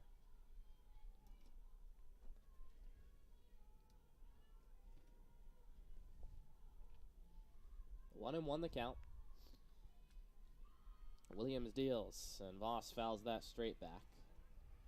1-2. Wonder if we'll see her turn to an off speed here. Now that Voss feels like she's got her timing down.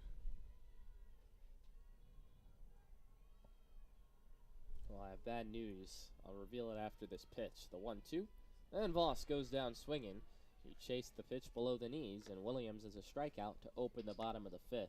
That off speed again, I'm telling you. Well, sorry to leave you all in suspense, but the bad news is that I have deflated the bouncy house. I love that I knew that that's where you were going with this. It's right in our line of sight, so when I'm looking at the batter out of the corner of my right eye, I'm also looking at the bouncy house. We'll have to find another one. LeClaire, left-hand hitter, steps in against the lefty Williams. The first pitch home is a fastball, rides up and away for ball 1. Love the implications of them having to close it down. Like how professional stadiums have to stop selling beer. Got to close down the bouncy house. And once you get to the 5th. 1-0 the count to LeClaire is the pitch. She's way out in front on that off-speed, swings through it, and it's 1-1. Saw a couple swings like that for LeClaire in that game on Friday. Trying to do just a little bit too much. 1-1 the count. Here's the pitch, and that's upstairs, ball 2. LeClaire and then McVeigh, a couple left-hand hitters against the lefty Williams, and then after that, 3 more lefties in Sealer, Blair, and Mattia.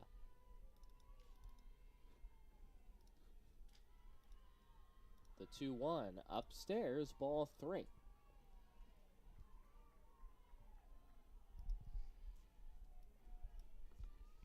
So Williams has been so consistent through 3 batters this afternoon, struggling a little bit behind in the count against LeClaire. The 3-1. Breaking ball over for a strike on the outside corner, and it's 3-2. Beautiful pitch.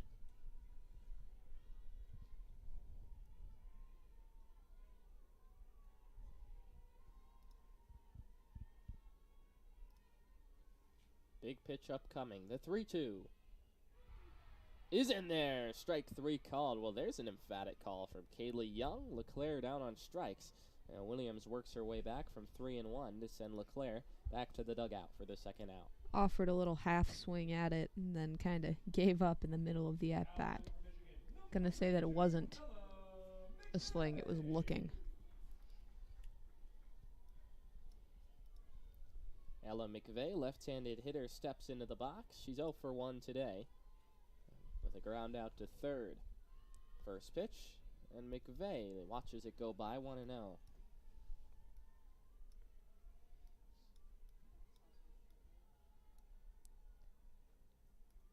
Fifth batter to face Williams this afternoon. 1-0 count. Here's the pitch, and that's fouled. 1-1. Williams relieved Boyd, who went 3 1/3 scoreless innings, scattering 2 hits and a walk and striking out 2. We've seen tremendous pitching on both sides today. Yeah, it might not be the most impressive game on the scorecard, but really good work by Boyd. Almost nothing in the air, forcing ground outs and not super impressive attempts. And McVeigh swings through the 1-1 fastball, and it's 1-2. Williams eyeing the 1-2-3 fifth inning here.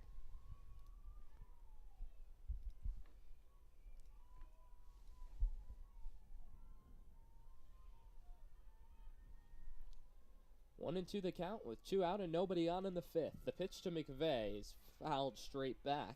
It stays 1-2 as McVeigh stays alive.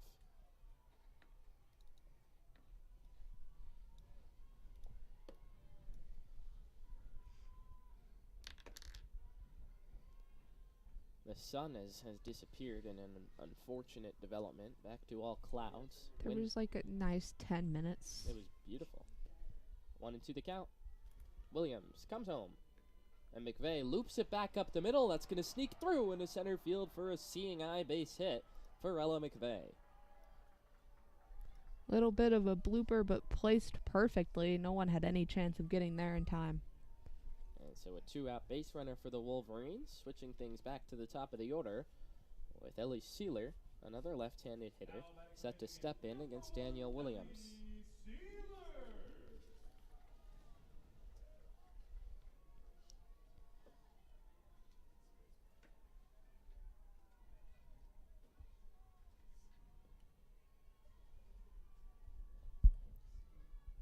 McVeigh, the runner out at first. The first pitch to Sealer, tails up and away for ball 1. Williams is to deal with a base runner for the first time this afternoon. Had retired the first 4 batters that she faced. McVeigh didn't get much of a lead there, but Rudd popped up instantly. Wonder if they're thinking about sending McVeigh, who's 2 for 3 on stolen base attempts. 1-0 the count. Here's the pitch. And Sealer lines that one into right. And Nader, as it measured up, she'll make the catch to retire the side. So the Wolverines get a base runner via the hit from McVeigh, but they leave her stranded at the end of 5. Still no score between Michigan and Northwestern. And the pitcher's duel not slowing down anytime soon. Just a little bit too much on it, as well as the fact that the wind is blowing in exactly that direction, floated right into the hands. There. As the previously mentioned catcher Rudd will start off the top of the 6th inning after a single in the first and a ground out in the 4th. And it will be Durkowski out for more. She's thrown 74 pitches after throwing 61 on Friday and 80 on Saturday. But she'll get the ball here as we begin the top of the 6th. Still no score between Michigan and Northwestern. Wildcats have 4 hits. Michigan has 3. It has been a stalemate ever since the first pitch. Why don't I ever get to games where, like, there's 3 home runs and 15 runs? It's like, here's small ball. Be happy with it. And I am. I am happy with it. I don't complain about anything. Never let anyone tell you that I do. Okay, I won't.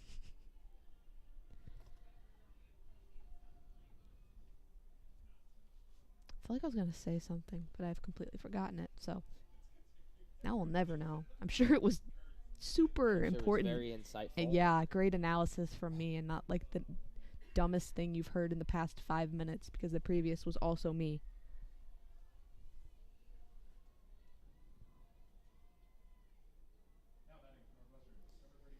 So it'll be 3, 4, and 5 for Northwestern, due up against Durkowski here in a scoreless game, leading off the 6th. It'll start with Jordan Rudd, the senior catcher, and a .296 hitter. Takes the first pitch fastball at the knees, 0-1. Well, Rudd is 1 for 2 today. She had the first hit of this game, a 2-out single in the first. 0-1 the count. Durkowski comes home. That misses inside, 1-1.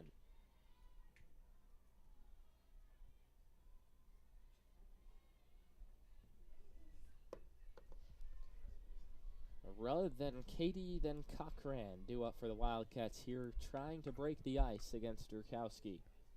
The 1-1 upstairs, 2-1. Rudd a 500 hitter when leading off.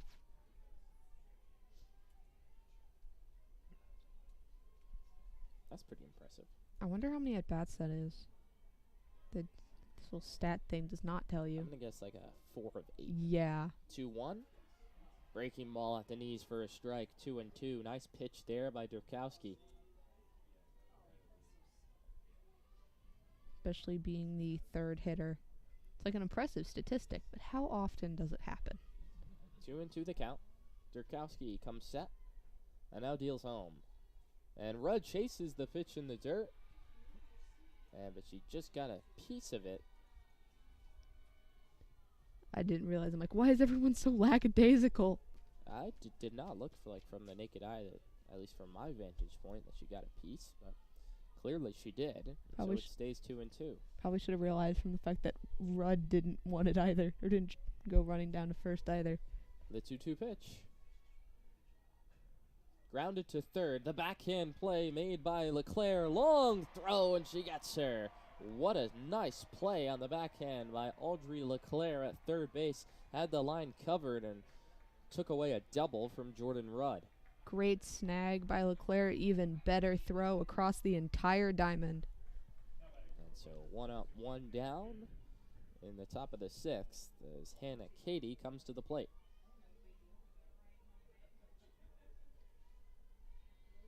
Left-handed hitter digs in against the righty Durkowski. The first pitch is laced in the air towards center. Hit pretty well, chasing Blair back. She has it lined up and makes the catch a couple of strides shy of the track. Wind is blowing out that way, so what may have been a blooper on a nicer day is an easy fly out. So 2 up, 2 down for Durkowski in the 6th. Nikki Cochran coming up for the Wildcats. Looking for some 2-out life. Left-handed hitter into the box. Durkowski into the windup and deals. And it's popped up left side. Foul ground. LeClaire's got it. Makes the catch to retire the side. So not only a 1-2-3 inning, but a very efficient inning for Lauren Durkowski, who sends us to the bottom of the 6th. Still scoreless. Yeah, worrying about her pitch count there. Quick half inning. Let's take guesses here as when the first run is going to score. I'm going to say bottom 7. Yeah, I'm going to say there will be a run in the 7th inning, and there will be 7 innings, and then we will go home. Do you believe that, or are you I believe it.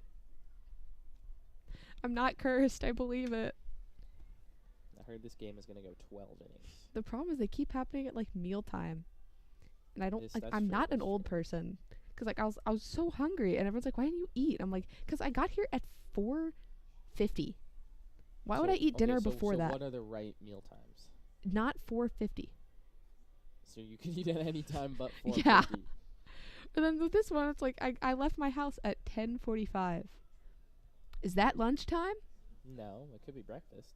I don't believe in that. Okay. Well, this is like opening Pandora's box here.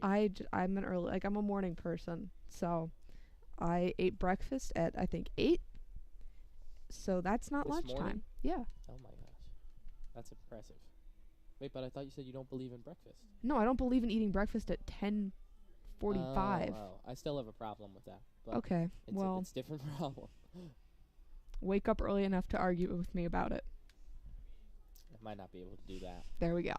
Well, no score. Michigan and Northwestern. Both lineups have been stymied in a pitching duel. Quite a different tale from yesterday's game, in which the Wolverines won 15-0 in 5 innings on a run rule. They'll be 2, 3, and 4 in the Michigan order to face Danielle Williams in the bottom of the 6th, beginning with Lexi Blair. We could get a run rule now. This half inning. Well, Blair has reached base twice today. It would take a lot to get there. No better way to start it than Lexi Blair, who's doubled and walked, reaching base in both of her plate appearances. Williams' first pitch comes in for a strike and a fastball, and it's 0-1.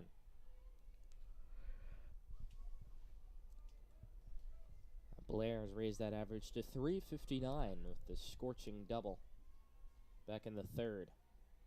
Wish we had access to like a radar. The 0-1 popped foul at a plate on the left field side. and it's 0-2. I do agree with that. I would just like to know. Like, they've got a camera back there. I feel like they could easily have a radar back there. Alas. 0-2 the count. Williams ahead on Blair. I'm just going to start guessing. To begin the sixth. I'm going to tell you a speed. How fast was that? At least 5 miles per hour. Okay, I would agree. 1-2 the count to Blair. Mattia, another left-hand hitter, waits on deck. Michigan stacked a lot of lefties at the top of the order, as it usually does against a right-handed pitcher to begin the game. 1-2, Blair pokes it up the middle, past a diving Nelson into center field for a base hit. And so Lexi Blair reaches base for the third time today, and Michigan has the leadoff man on in the sixth. Chipping away.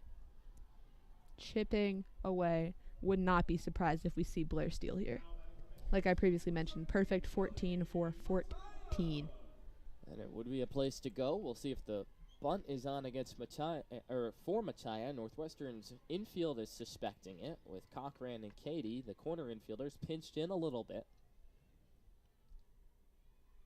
Mattia, the left-handed hitter, digs in. First pitch, no signs of a bunt. She misses. The throw down to second on Blair, who stole the... Oh, and Blair's called out. And Michigan is uproarious at this call. Wouldn't be surprised. I mean, are these challengeable calls? Because she was... And Bonnie Thole's just been tossed from the game. It was a call from Charles Blackwell. From my angle, I almost certainly thought that Blair was safe, and we're very much in line with the runner here. We're positioned right behind the first base bag. And it looked like Blair got that hand in there before she was tagged on the back. There's some concern as well for Lexi Blair, who's shaken up at second base, being tended to by the trainer. She's on her knees on the infield dirt. And Bonnie Thole is still arguing, now getting into it with the home plate umpire, Kaylee Young. As Blair, shaken up, is going to be able to walk herself off the field here. And that is a big, big momentum-changing play here with the caught stealing. The throw was not good. It went high, had to jump off the bag to make the tag, and I don't think it came down in time. Like you said, we have a pretty good angle, like pretty much directly in line with second base to see that, but maybe it looked different from that perspective. Guessing that play is not challengeable because and it's nothing's happening. A huge swing here. Bonnie Thole is tossed. And the boos cascade down from Carol Hutchins Stadium. And let them know about it all the way out. And Lexi Blair was able to walk off the field with assistance from a trainer. It goes down as a caught stealing, and now a potential rally erased in a scoreless game. Here's Mattia, the 0-1, is below the knees, 1-1. The intensity of this game is reaching its apex right now. Both teams really want this one in the rubber game of a 3-game set, and it's getting late. No score, bottom sixth, one away. The 1-1 pitch to Mattia. Chopped slowly, foul up the first base side, and it's 1-2. Most important, though, is that Blair is okay. Like you mentioned, pretty shaken up. Helped not too intently, but, still someone there with her as she left the field.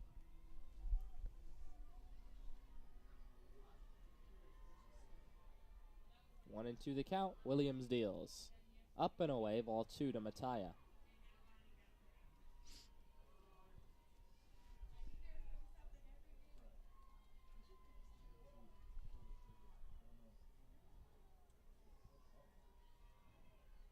Has a .365 on base percentage. 2-2. Mattia slaps it down the third base side, a foul ball.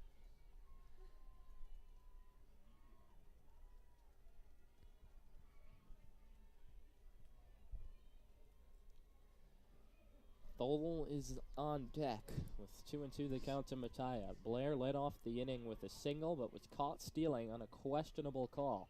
2-2 the count, the pitch. Gonna say she did not swing. It was outside. The check down to Charles Blackwell, who made that questionable call at second base on the caught stealing. That resulted in Bonnie Thole's ejection. 3-2 the count. Michigan looking to get another base runner. Here's the pitch to Mattia.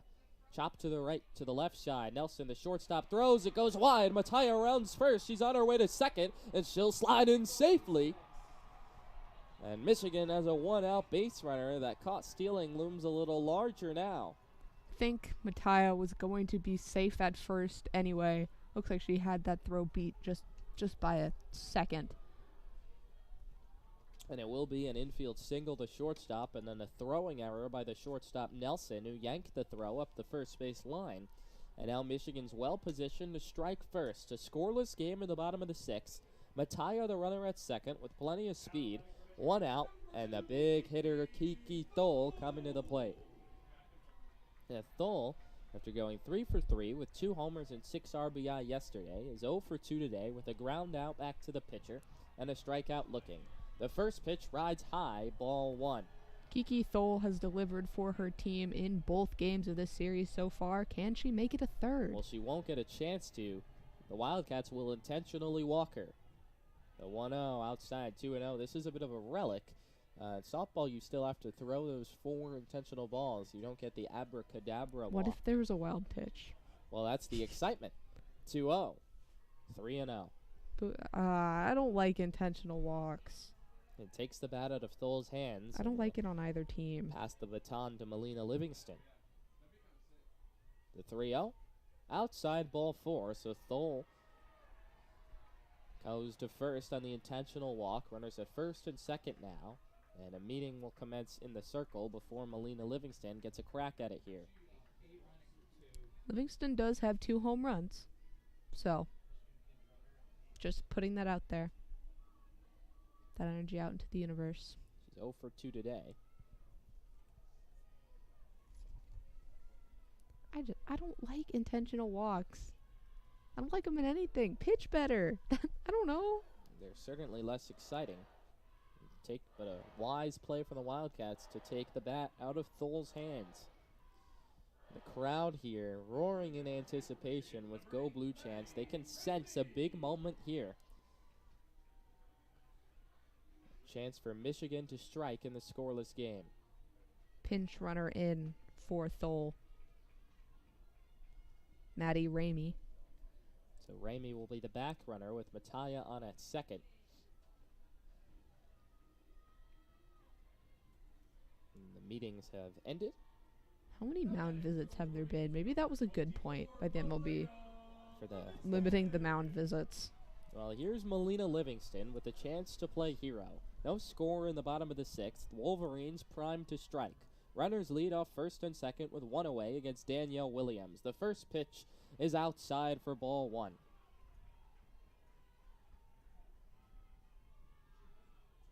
Mattia's on at second after the infield hit in the error. Ramey's on at first, pinch running for Thole after the intentional walk. Livingston batting .270 with runners in scoring position. The 1-0 poured in for a strike on a fastball. And it's 1-1.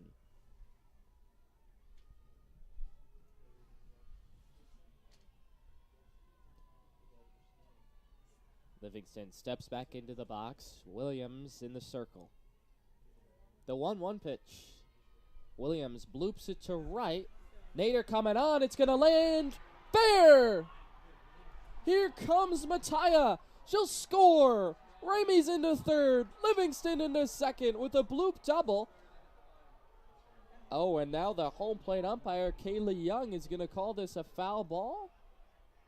That feels like retaliation. Well, I thought that got chalk up the right field It side. looked like it was on the looked fair. line. Is this reviewable? What's reviewable? I don't know. Well, all of the excitement will be for naught. It's 1-2 now, the count to Livingston. The runners back to first and second. Michigan looked like it had struck first, but not so fast. And for the second time this inning, a close 50-50 call goes against the Wolverines.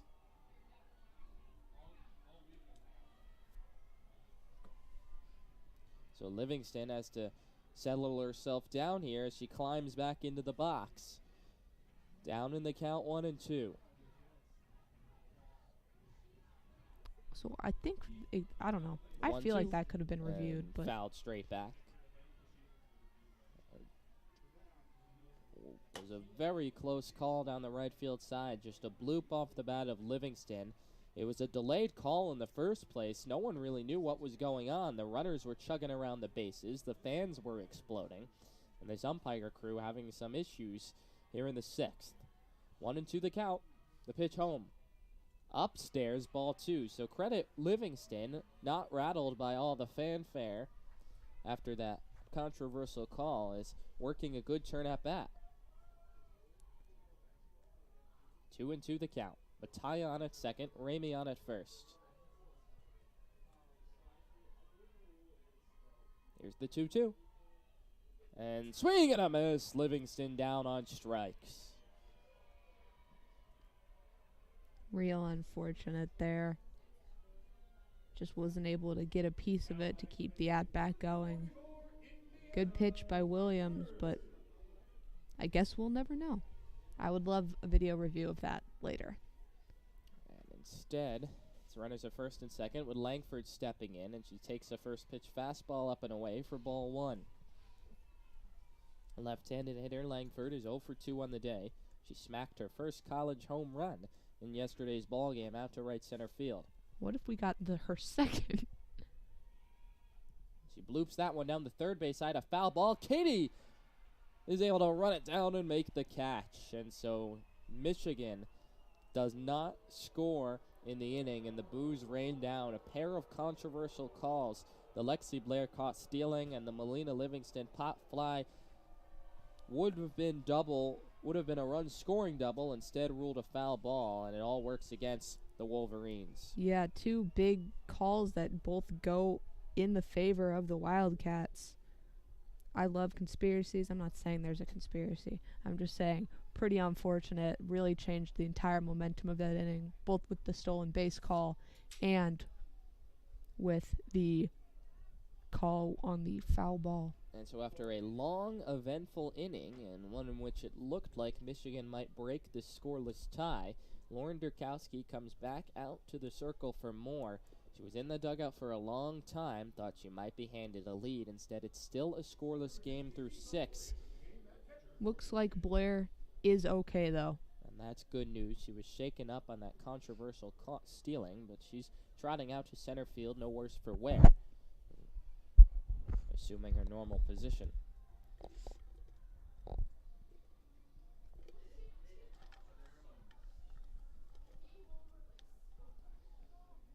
And so it'll be 6, 7, and 8 in the Wildcat order to face Durkowski, beginning with Angela Zedak, the power-hitting left fielder.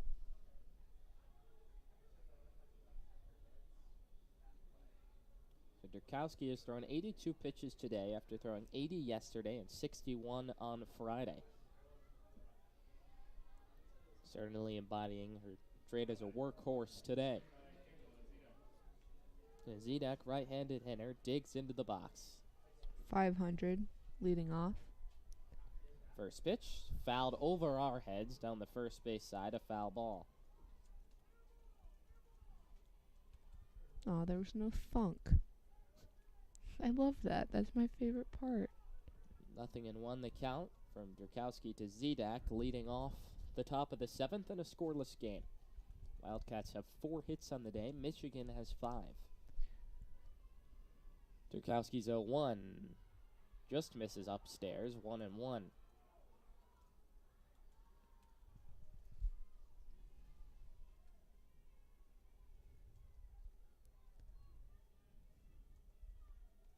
Zedak 0 for 2 on the day with a strikeout and a ground out to third. The 1-1. Upstairs, ball 2.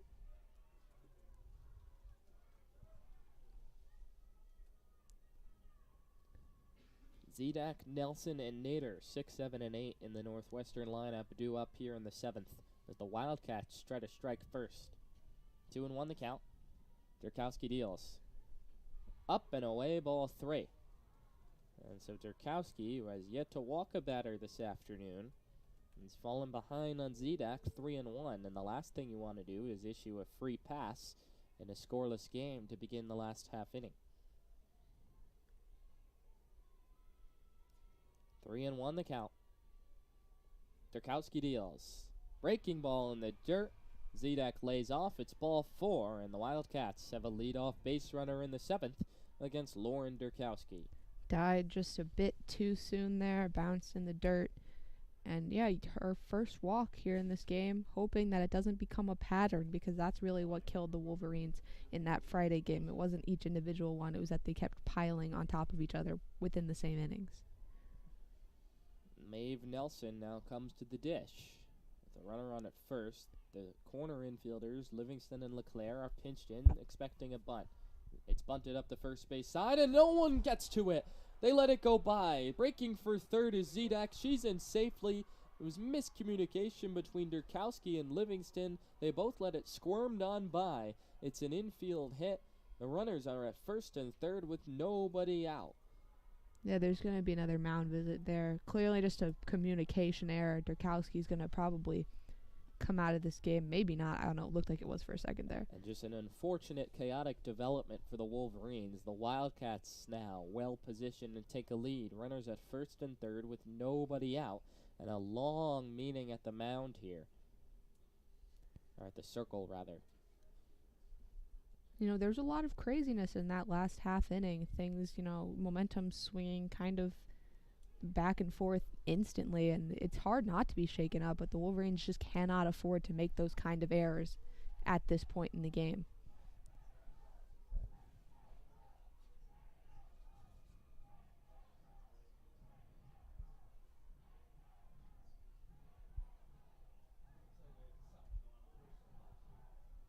A lot of noise here, though, in the crowd. A lot of "Let's Go Blue" chants, trying to, you know, put some life back in their team.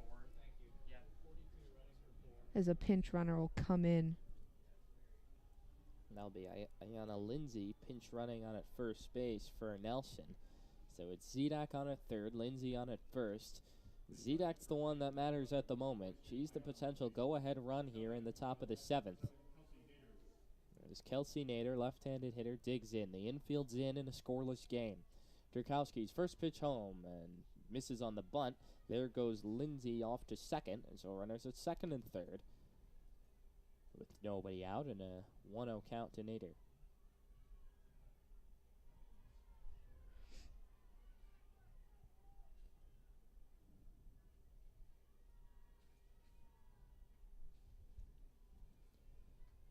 Or 0-1, rather. Durkowski taking her time. Here's the 0-1, and Nader lines it foul down the third base side. 0-2. So in a spot where Durkowski could really use a strikeout, she's gotten ahead on the number 8 hitter Nader. 0-2. It's Nito on deck and Shellmeyer looming in the hole. Nader bats .333 with runners in scoring position. And a base knock here would give Northwestern the 1-0 lead. The 0-2 pitch to Nader. Fouled straight back, and she stays alive.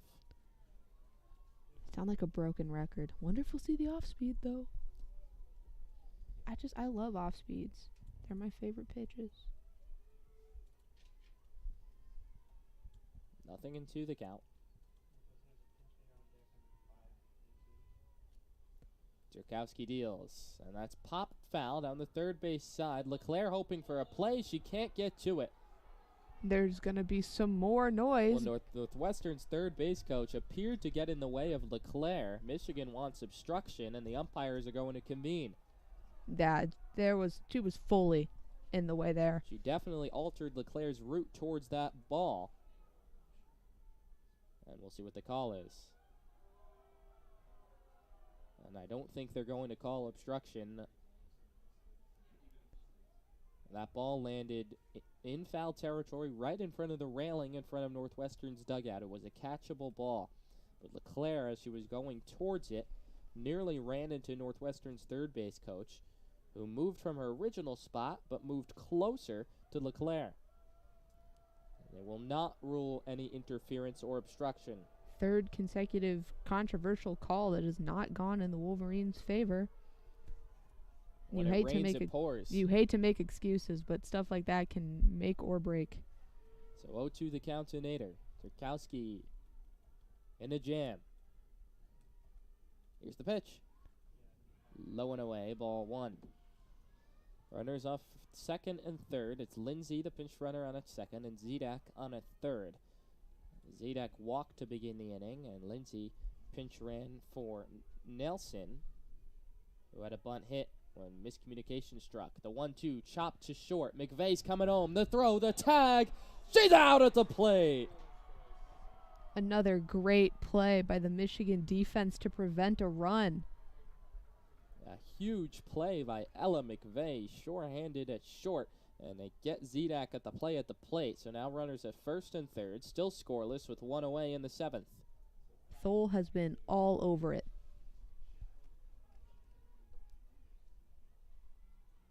And keeps this a scoreless game. A king-size first out, but the job is far from finished for Durkowski.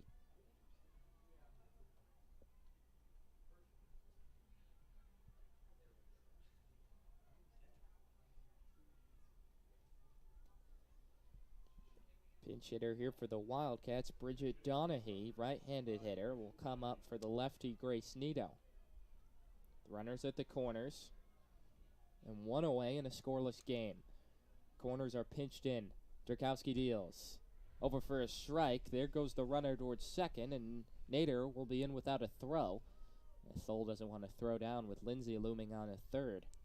A little theatrics, maybe trying to convince the pinch runner that she was going, try and get a little rundown situation. Nothing and one the count. Durkowski deals. And Donahue fouls that one towards us. It caroms off the netting. Nothing and two. That would have hit me in the face. Good thing the netting's here. And also the big glass window. Good thing the netting's here. What if our window was open? It could go through the window. I guess it could. Well, nothing into the count. Durkowski could really use a strikeout. Runners at second and third with one away in a scoreless game. Here's the 0-2, fouled straight back. And we'll do it again.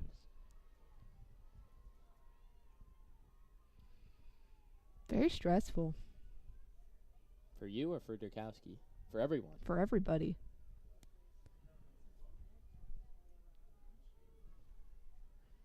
Nothing into the count.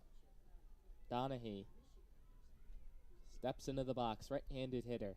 Infield is in. Durkowski into the windup. 0-2 pitch. Breaking ball fouled wide of third. A foul ball. Up to 94 pitches for Durkowski. Started this half inning at 82. A lot has gone on.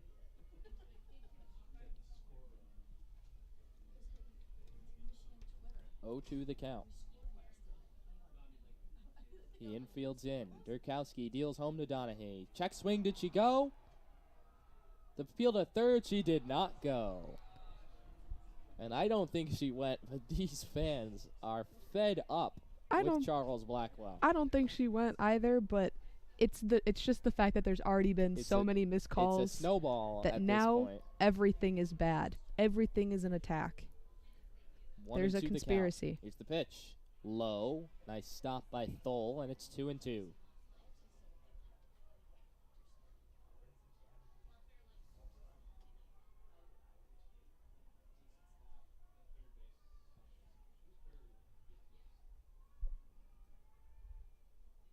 Two and two the count.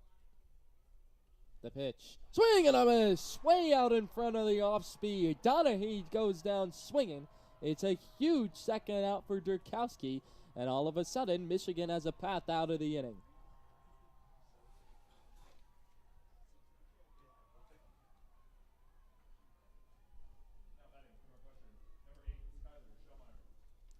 Back to the top of the batting order, the chance to put away this very scary half inning. First pitch in the dirt, smothered nicely by Thole to keep the runner on at third.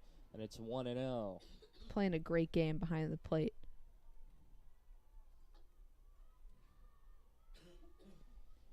Shellmeyer, the left-handed hitter, digs in. She's 0 for 3 today, but batting .342 on the year.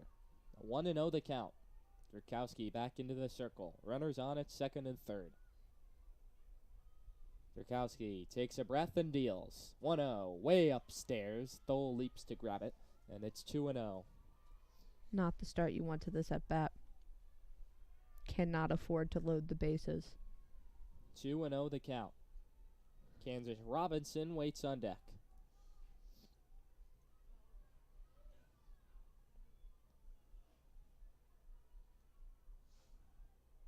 Here's the 2-0 from Durkowski. Outside ball 3. It looks like Michigan might pass the baton here and intentionally walk Shellmeyer. I wouldn't make that decision if I were. And Shellmeyer does get the free pass, so the bases are full of Wildcats with 2 up, and Durkowski will get a fresh start against the left-hand hitting Kansas Robinson. Robinson, not the best hitter with runners in scoring position, only a 176 average, but we do know she has power and she has delivered for her team in both games of this series so far. Bases are loaded. Lindsay is the runner who matters on at third. Durkowski's first pitch to Robinson. Swing and a miss. Took a big cut and came up empty, and it's 0-1. Mentality, though, if you're trying to play hero ball, you're going to take those big cuts. Robinson has 19 hits and 23 strikeouts. Going to take big swings. It's out of here or it's nothing. The 0-1. Off speed, missed outside, and it's 1-1.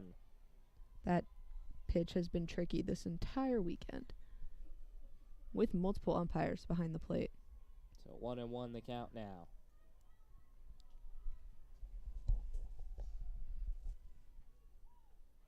A swing and a miss, and it's 1-2. Well into the hundreds now, 105 pitches. There were runners at the corners with nobody out in a scoreless game in the top of the 7th. And a couple of batters later, Durkowski is a strike away from escaping unscathed. The 1-2 pitch. Upstairs, ball 2. Robinson able to lay that one off. People wanted it in here in the crowd, but may have been a bit too much to call, especially if they didn't get that previous one. 2-2 the count, 2 away. Bases are loaded. No score in the top of the 7th. Durkowski deals home. Robinson lines it up the middle in a center field base hit. Lindsay's in. Here comes Nader. Blair's throw home is late, and the Wildcats strike first. It's 2-0. A 2-run single for Kansas Robinson puts Northwestern on top in the 7th. Like I mentioned, Kansas Robinson is a dangerous hitter, and she has delivered repeatedly throughout this weekend. Didn't love the idea to to intentionally walk Shellmeyer, and the results weren't the best. Looked like it may have worked out and ended up. And Durkowski was so close to getting out of that jam. 1 strike away, but Robinson sticks with it against a tough pitcher, gives the Wildcats the lead. Durkowski's first pitch to Rudd misses inside 1-0, and now Durkowski just trying to keep this a manageable deficit and give Michigan a chance in the bottom of the 7th. Runners at the corners with 2 outs. Durkowski fiddles with the ball and now deals. 1-0. Rudd lines it into left field, and that's going to land for a base hit. Shellmeyer will score the 3rd run of the inning, and it's 3-0 Wildcats.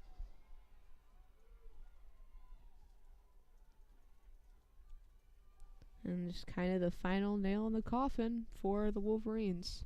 Looking ahead to the bottom of the inning, Michigan will have Voss, LeClaire, and McVeigh due up 7, 8, and 9 in the order. You could feel after that bottom half of the 6th, in which a pair of controversial calls helped foil a Michigan scoring opportunity. Wolverines just a little bit deflated here on the other half. Definitely felt a little bit like the ump game there in the previous inning, and it's cost the Wolverines greatly. Emmy Farnham is going to come off the bench and pinch run for Rudd on at first as the left-hand hitting Hannah Cady steps into the box with runners on first and second, 2 away, 3 runs home in the inning, and the Wildcats stake to a 3-0 lead. Durkowski trying to stop the bleeding. Her first pitch misses outside for ball 1. 284 average, 231 with runners in scoring position. But 290 with runners and 306 with 2 outs. None of these numbers are real. Durkowski's 1-0 pitch home. There's a check swing. Katie went around, and it's 1-1.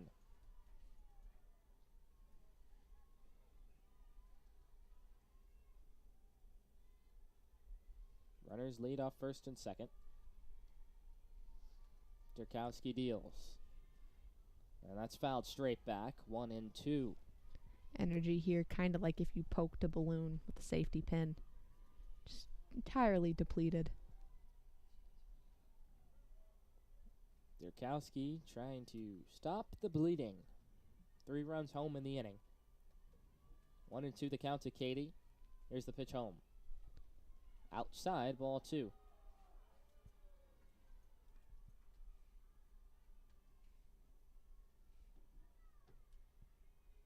This inning started with a leadoff walk to Angela Zidak. 2-2 the pitch. Rolled over to first. Livingston fields it on a hop. Touches the bag herself to retire the side, but not before the Wildcats strike. Northwestern at long last breaks the ice. They score 3 runs in the inning, and Michigan has its work cut out for him as it tries to take the rubber game. They'll need to score runs in a hurry with 3 outs to play with as we move to the bottom of the 7th. Real unfortunate for the Wolverines. Just, you're so close to closing it out, literally 1 strike away, but Kansas Robinson just got such a good piece of it, and now they're down 3-0 and have to climb out of a hole that they've put themselves in. It'll be 7, 8, and 9 for Michigan due up. That's Lexi Voss, Audrey Leclerc, and Ella McVeigh. Daniel Williams, who has thrown 2 2/3 innings of scoreless relief, will try to see this one to the finish line for the Wildcats and preserve what is now a 3-0 lead.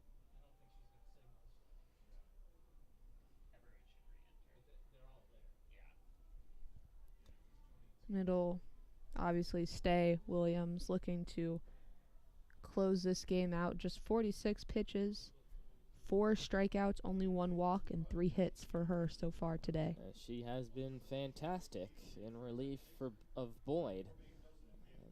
Those two have combined to quiet Michigan's bats, which erupted for 15 runs yesterday's game and can't buy one so far today.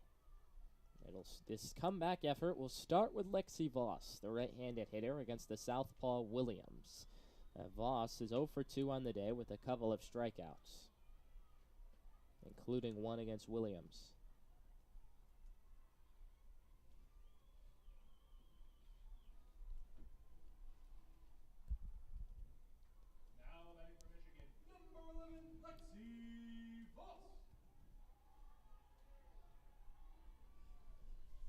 Northwestern 3 outs away from taking the rubber game of this 3-game set. Voss into the box, Williams into the circle. Their first pitch to the right-handed hitter is swung on and missed, 0-1. Voss has struck out twice today. The average drooping to 174 on the year.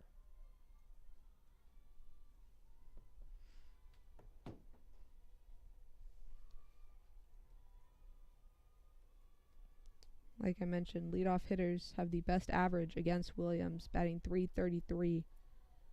The 0-1 misses high, 1-1. Obviously, it would behoove Michigan to get the leadoff man on here. Down 3 runs with 3 outs to play with. Williams fiddling with the softball. Into the windup, the 1-1 to Voss. Missing, and it's 2-1. Good recovery by Voss there, not to bring her hands around. Voss, Leclerc, and McVeigh, the 3 hitters up here in the inning for the Wolverines. And then, if anyone gets on, it would bring us back to the top of the order. The 2-1 in for a strike, and it's 2-2.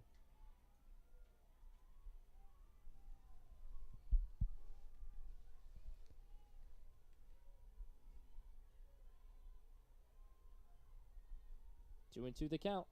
Williams deals home, and Voss fouls that one off and nearly took out Leclerc in the on-deck circle. And Voss stays alive. It stays 2-2.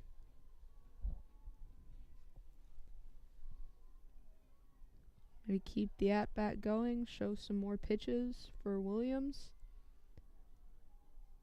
try and build some momentum here. Here's the 2-2 pitch from Williams to Voss. And Voss chops it right back to the mound. Williams fields, she'll twirl around and throw it over to first in time for the first out of the inning. So 1 up, 1 down for Williams, and the baton is passed to Audrey LeClaire. The left-handed hitter digs into the box against the southpaw Williams. LeClaire has grounded out and struck out looking so far in this game today. Had a couple of hits yesterday and a big hit on Friday, looking to rediscover that magic here in her third at-bat. First pitch home is popped up out of play and into the bleachers on the left side. A nice catch made by a fan. Living my dream. I want to catch a foul ball so bad. Well, we have our window closed. Just ever. At any point in my life, maybe. 0-1 the count to LeClaire. And the 0-1 misses low, 1-1. In on the legs there, right around the ankles. Ella McVeigh waits on deck. Wolverines down to their final 2 outs here.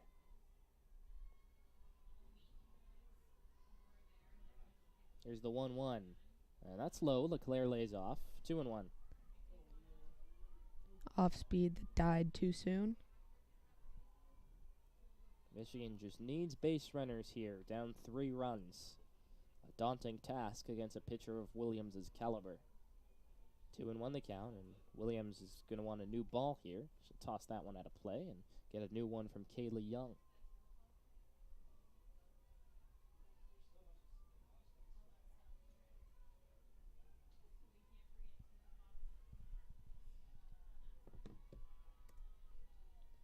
And LeClaire fists that one to the right side, chasing Nito back into shallow right. The right fielder, Nader, dives, can't make the catch. LeClaire scoots all the way into second with a pop fly double. Miscommunication between the second baseman, Nito, and the right fielder, Nader.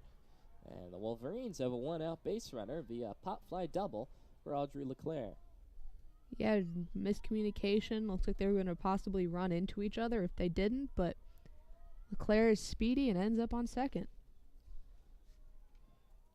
So now it's Ella McVeigh coming to the plate. Wolverines just need one more base runner to bring the tying run to the plate in a 3-0 game.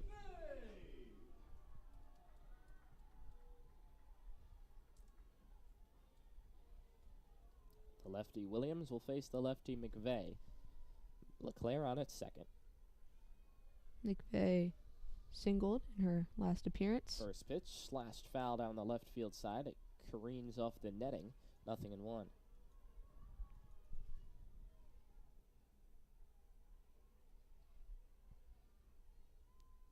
Ellie Sealer waits on deck. Michigan down to its final 2 outs. The 0-1 to McVeigh. Upstairs, ball 1.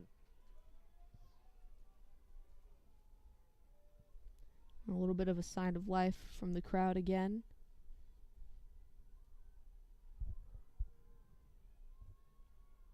One and one the count.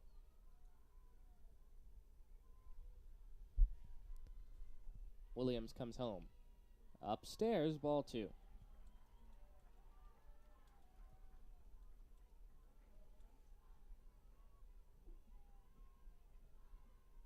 Outfield shallow and the infield pinched in against the left-hand hitting McVeigh. 2-1 the count. Williams at the belt and deals. And McVeigh watches that one pour in for a strike. 2-2. Some weird motion there, kind of broke twice.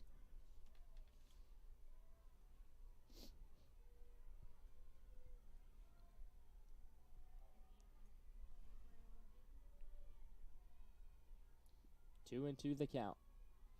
Williams deals, and McVeigh fouls that one straight back. She stays alive.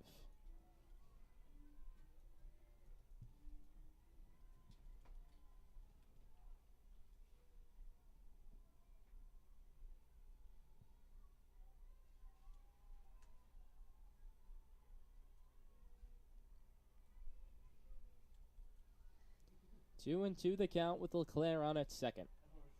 Williams deals home to McVeigh. Check swing roller off the third base side, a foul ball, and we'll do it again.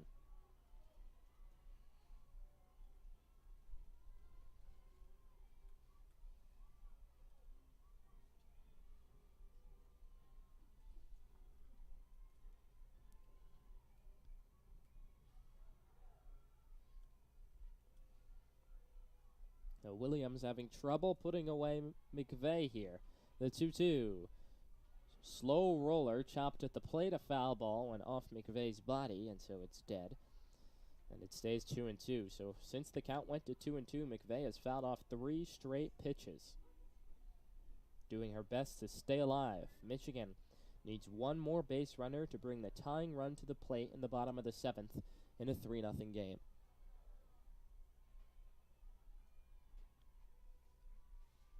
Two and two the count. Williams deals. McVeigh lines that one off Williams' glove. It redirects to Nito, the second baseman, and she makes the play for a peculiar and fortunate second out. And LeClaire scampered down to third, but now the Wolverines down to their final out as Ellie Sealer, the left-handed hitter, digs in.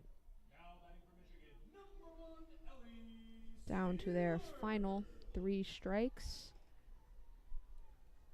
With Williams getting a little wilder, but still pretty much in her element. LeClaire on a third. Williams' first pitch to Sealer is in for a strike on a fastball, and it's 0-1.